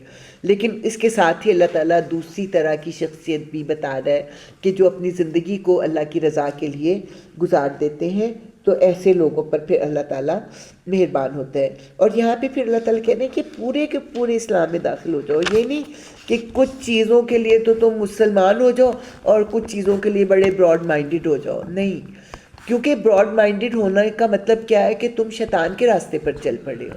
تو اس لیے پورے کے پورے اسلام میں داخل ہو جاؤ، کیونکہ شیطان تو تمہارا دشمن ہے، وہ تو تمہیں روکے گا جنت میں جانے سے، تو اس لیے تم اس کے راستے پر چلنے سے پرہیز کرو۔ تو اتنی واضح احکامات آنے کے بعد بھی کیا تم غلط راستے اختیار کرو گے؟ تمہیں کرنے نہیں چاہیے۔ بنی اسرائیل سے پوچھو کیسی کھلی نشانیاں ہم نے انہیں دکھائی ہیں، اور پھر یہ بھی انہی سے پوچھ لو کہ اللہ کی نعمت پانے کے بعد جو قوم ان کو شقاوت سے بدلتی ہے، سرکشی سے ان کو بدل دیتی ہے، اسے اللہ کیسی سخت سزا دیتا ہے۔ جن لوگوں نے کفر کی راہ اختیار کی ہے ان کے لیے دنیا کی زندگی بڑی محبوب و دل پسند بنا دی گئی ہے۔ ایسے لوگ ایمان کی راہ اختیار کرنے والوں کا مذاق اڑاتے ہیں، مگر قیامت کے روز پرہیزگار لوگ ہی ان کے مقابلے میں عالی مقام ہوں گے۔ رہا دنیا کا رزق تو اللہ کو اختیار ہے، جسے چاہے بے حساب دے۔ یعنی آج اسلام پر عمل کرنے والوں کو لوگ حقارت کی نگاہ سے دیکھتے ہیں، لیکن جب وہ کل ان کا مرتبہ دیکھیں گے تو تب انہیں پتہ لگے گا کہ اصل عزت جو تھی وہ اسلام کی تھی اور اسلام پر عمل کرنے کی تھی۔ اس کو اب جو آیت ہے نا، اس کو کہتے ہیں آیت اختلاف۔ ابتدا میں سب لوگ ایک ہی طریقے پر تھے، پھر یہ حالت باقی نہ رہی اور اختلافات رونما ہوئے، تب اللہ نے نبی بھیجے جو راست روی پر بشارت دینے والے اور کجروی کے نتائج سے ڈرانے والے تھے۔ ان کے ساتھ کتاب برحق نازل کی تاکہ حق کے بارے میں لوگوں کے درمیان جو اختلافات رونما ہو گئے تھے ان کا فیصلہ کرے، اور ان اختلافات کے رونما ہونے کی وجہ یہ نہ تھی کہ ابتدا میں لوگوں کو حق بتایا نہیں گیا تھا، نہیں، اختلاف ان لوگوں نے کیا جنہیں حق کا علم دیا جا چکا تھا۔ انہوں نے روشنی ہدایت پا لینے کے بعد محض اس لیے حق کو چھوڑ کر مختلف طریقے نکالے کہ وہ آپس میں زیادتی کرنا چاہتے تھے۔ بس جو لوگ انبیاء پر ایمان لے آئے انہیں اللہ نے اپنے اذن سے اس حق کا راستہ دکھا دیا جس میں لوگوں نے اختلاف کیا تھا۔ اللہ جسے چاہتا ہے راہ راست دکھا دیتا ہے۔ حضرت آدم کی اولاد جو تھی وہ کسی حد تک حضرت آدم کے طریقے پر ہی رہی، لیکن پھر ہر ایک کی سرشت مختلف ہوتی ہے نا۔ حضرت آدم کے ہی بیٹے تھے حابیل اور قابیل، جنہوں نے جو اتنا بڑا جرم کیا تھا۔ اسی طرح وقت گزرنے کے ساتھ ساتھ اچھے اور برے لوگ جو تھے دنیا میں آتے رہے، اور جو اللہ تعالیٰ کی تعلیمات تھیں ان میں اختلاف ہوتا رہا، اچھائی اور برائی کا معیار جو ہے وہ بدلتا رہا۔ جب برائی بہت ہی زیادہ سر چڑھ جاتی تھی تو اللہ تعالیٰ پھر نبی اور رسول بھیج کے اس کی اصلاح کر دیتے تھے، لیکن پھر جب کچھ اور زمانہ گزرتا تھا تو پھر اسی طرح برائی جو تھی وہ سر چڑھنے لگ جاتی تھی۔ تو اس پر پھر اس کی وجہ یہ نہ تھی کہ اختلاف سمجھ میں نہیں آتا تھا۔ اختلاف کرنے والے عام لوگ نہیں ہوتے، میں اور آپ نہیں ہوتے، کون کرتے ہیں اختلاف؟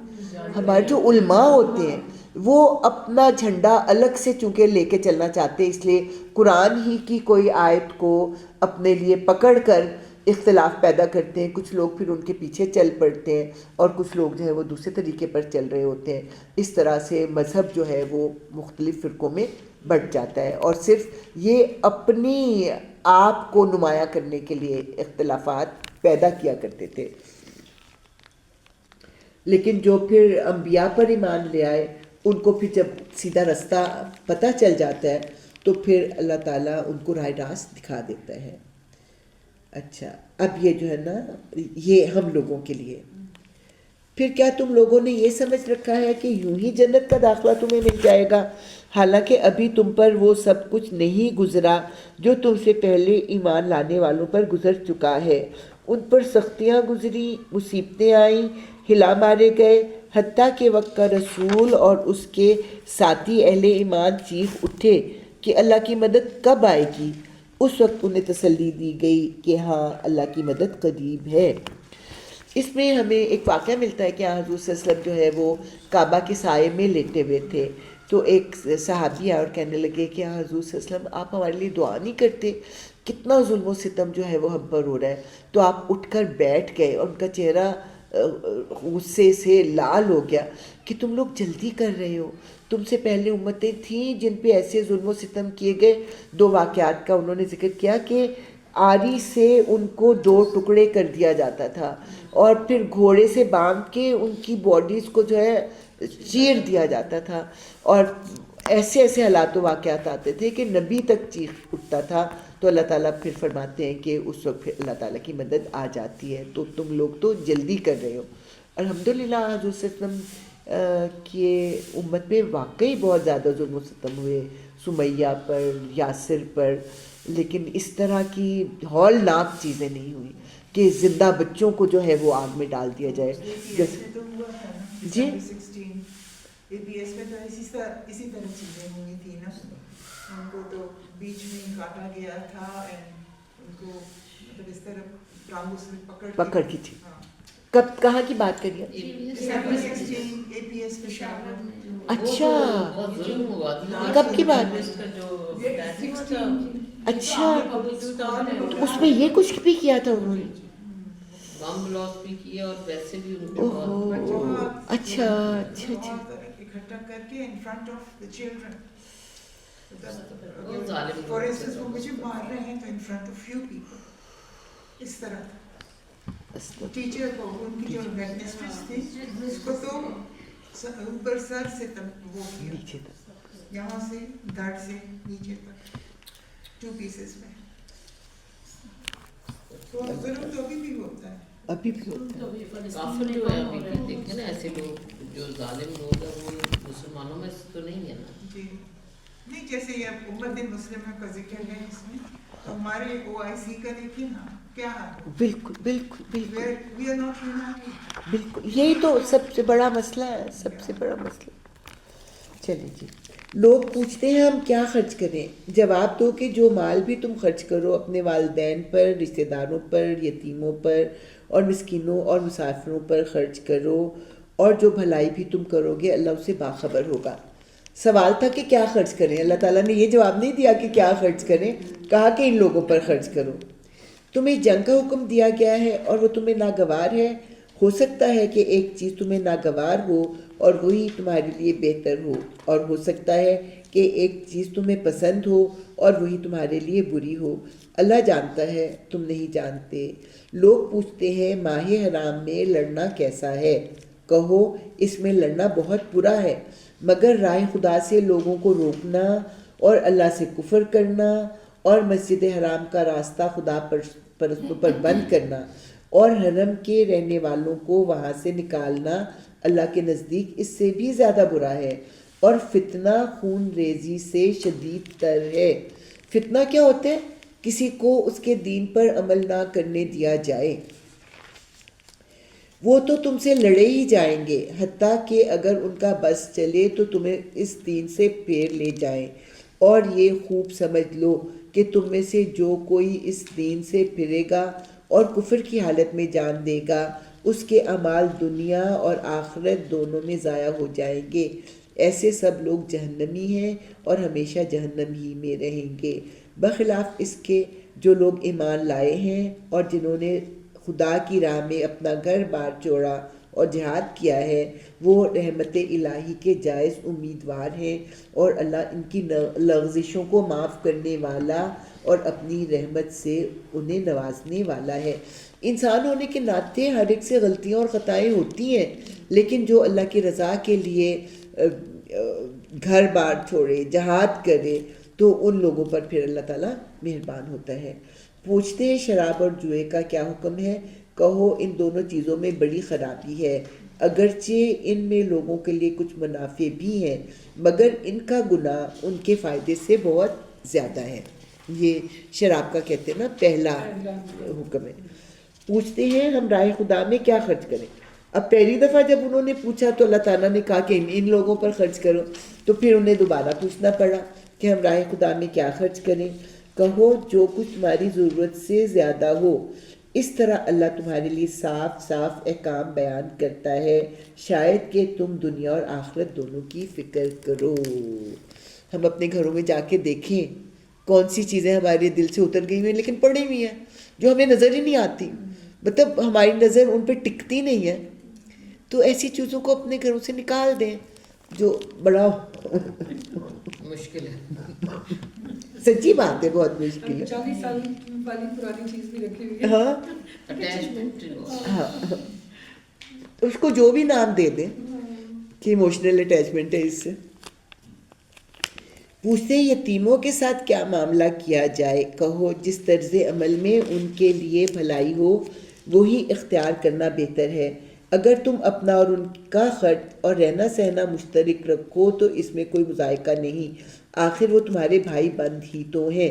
برائی کرنے والے اور بھلائی کرنے والے دونوں کا حال اللہ پر روشن ہے. اللہ چاہتا تو اس معاملے میں تم پر سختی کرتا، مگر وہ صاحب اختیار ہونے کے ساتھ صاحب حکمت بھی ہے. اب یتیموں کا معاملہ کہاں سے آ گیا؟ آج وہ جب آئے تو پہلے ہی سال پہلے تو جنگ بدر ہوئی، اس میں ایک چند صحابہ شہید ہوئے لیکن ان کی تعداد ہمیں عام طور پہ نہیں پتہ. لیکن دوسری دفعہ جب جنگ احد میں 70 صحابہ شہید ہوئے تو ان کے بچے بھی تو تھے نا. اور مسلمان کتنے تھے؟ تھوڑے ہی تھے.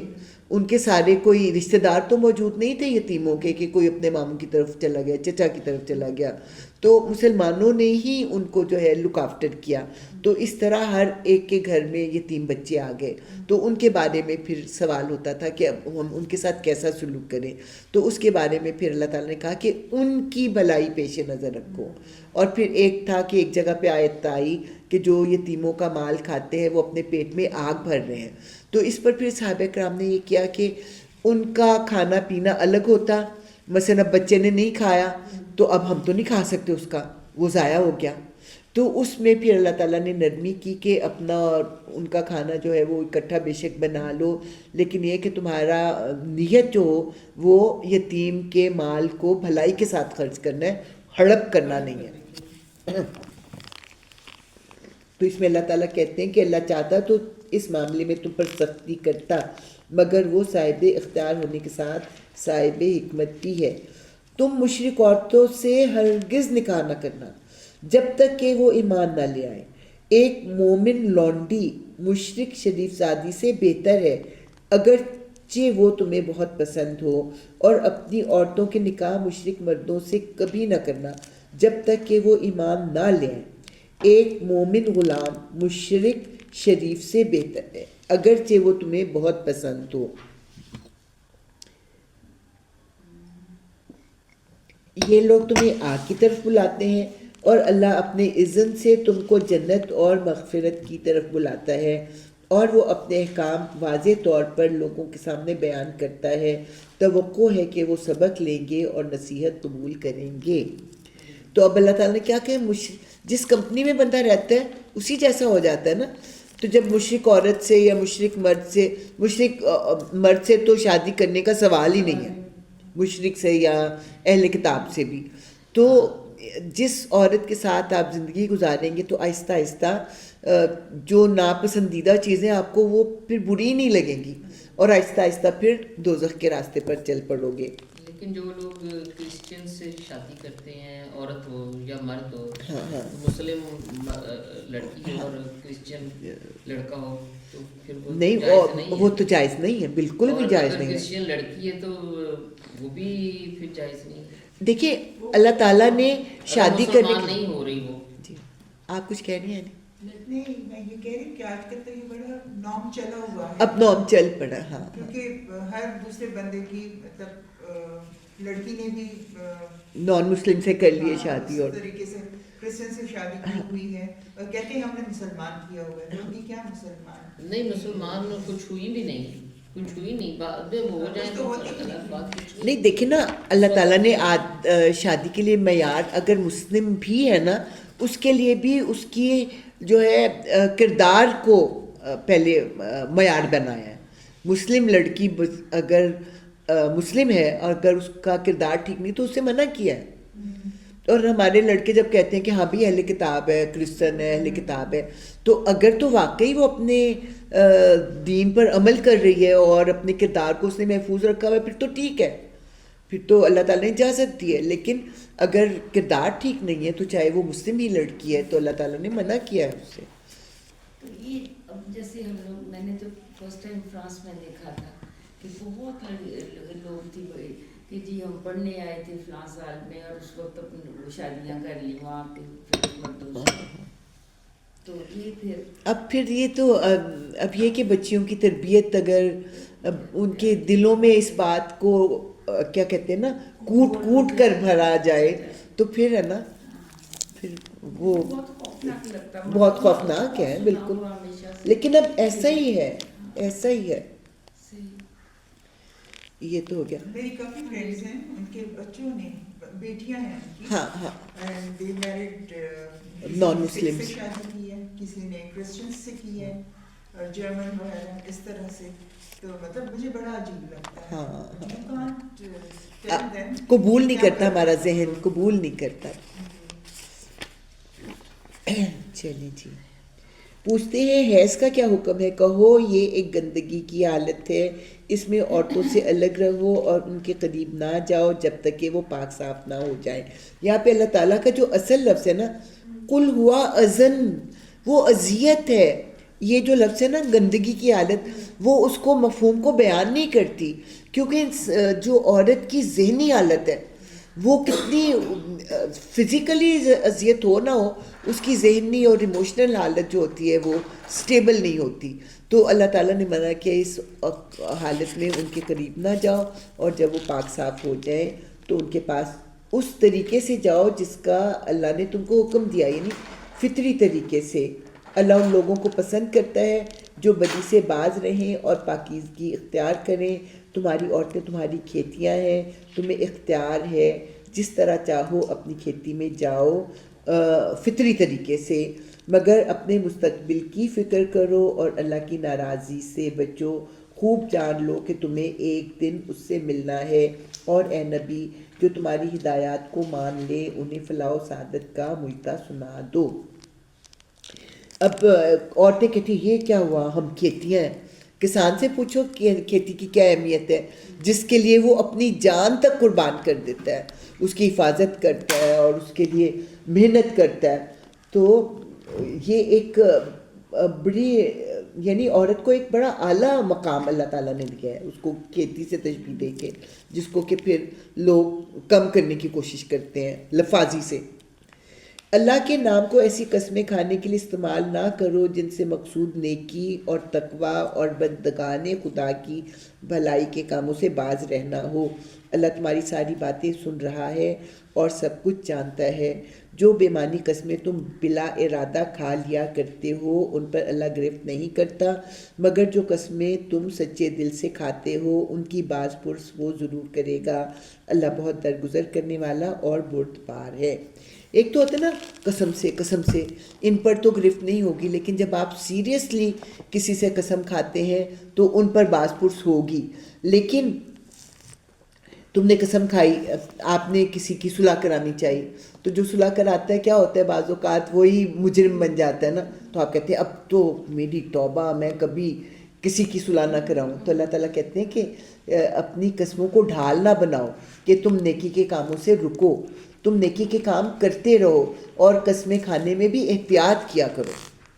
اور اللہ تعالیٰ نے پھر قسموں سے نکلنے کا پھر طریقہ بھی بتایا, یہاں پہ نہیں ہے کسی اور جگہ.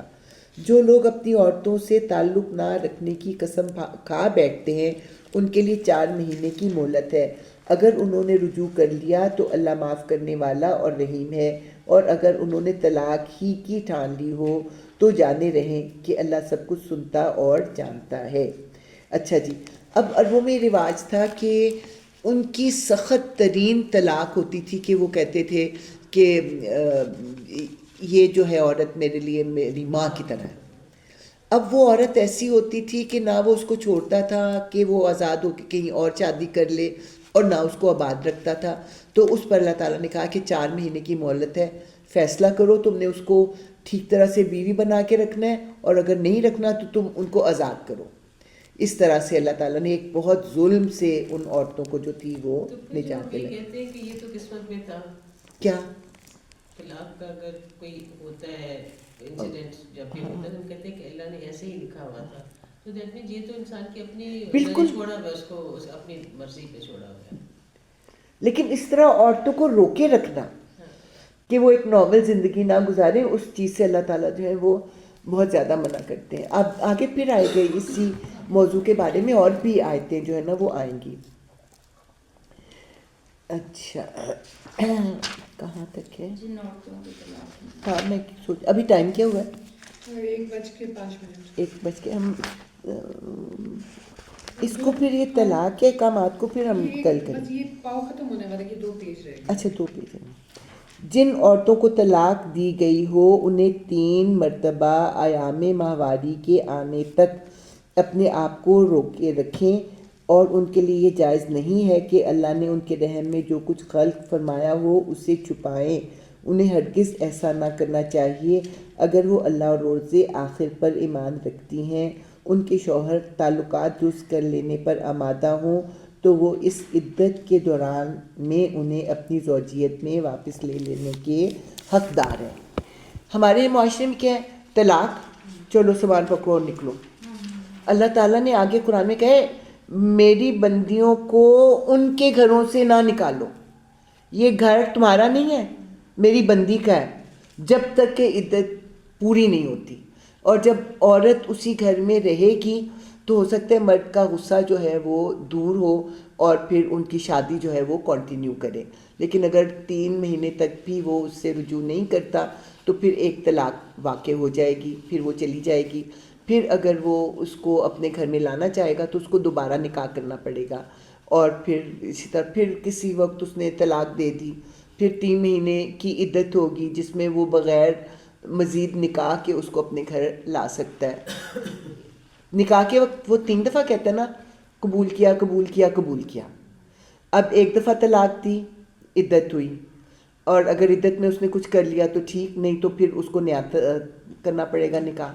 پھر جو ہے پھر مثلاً بالفرض اگر اس نے طلاق دی پھر عدت میں رجوع کر لیا تو کوئی بات نہیں, لیکن اگر نہیں کیا تو پھر تیسری دفعہ وہ نکاح اس سے کر لے گا, اس کے بعد جو ہے پھر اجازت نہیں ہے. نہیں وہ ہم یہ نہیں سوچتے کہ پہلے ایک طلاق دے گا تو فوراً ہی دوسری طلاق دے گا, مثلاً 2 سال بعد یا 4 سال بعد, اس طرح جب بھی دے گا. نہیں تو اس کی جو ہے نا حضور کے زمانے میں اس کی اہمیت نہیں تھی, اس کو ایک ہی سمجھ, اگرچہ وہ گناہ کا کام تھا لیکن اس کو ایک ہی سمجھا جاتا تھا.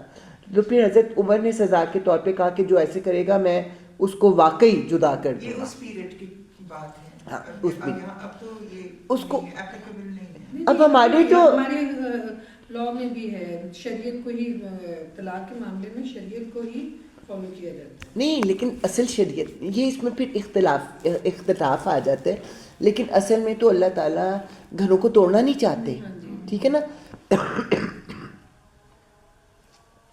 تو اللہ تعالیٰ نے اتنی وضاحت سے یہ جو بیان کیا ہے اس کا مطلب یہی ہے کہ طلاق دیتے وقت جو ہے احتیاط سے کام لیا جائے.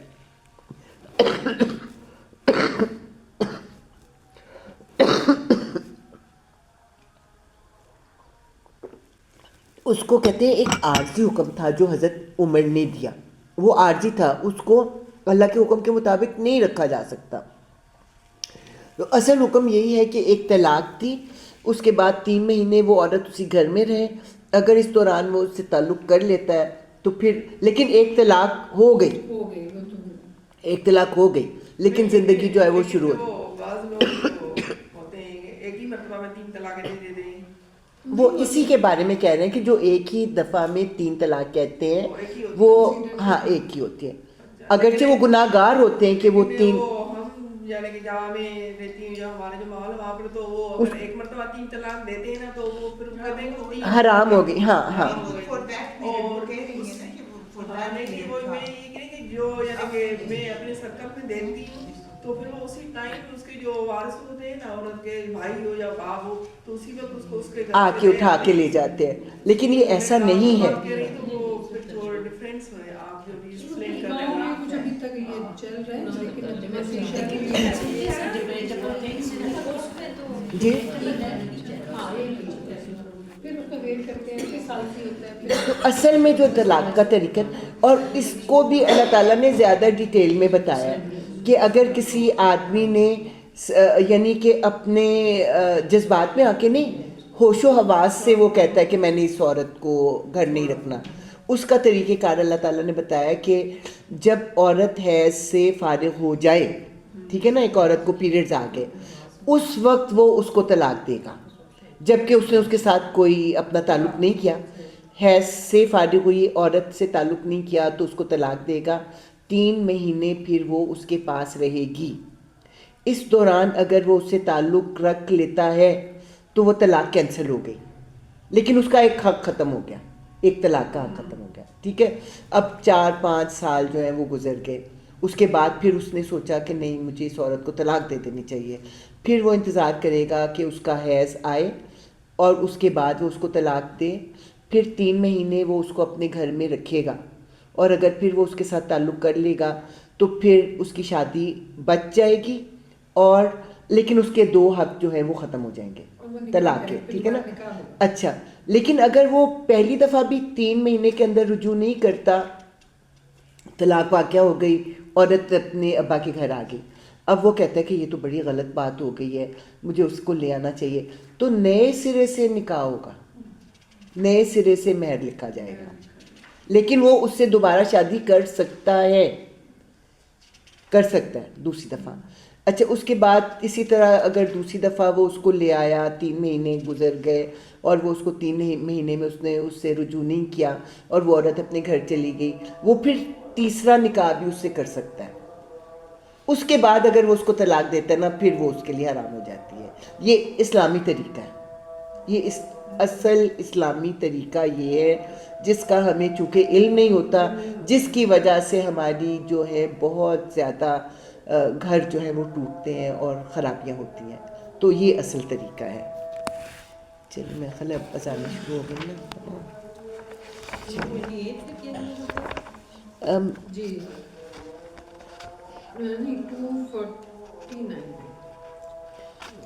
227 28 227 چلیں، اس کو پھر اب ہم نہیں دہرائیں گے. اب اس کے بعد ہم کوشش کریں گے کہ کل ہم تیسرا سپارہ مکمل کر لیں انشاءاللہ.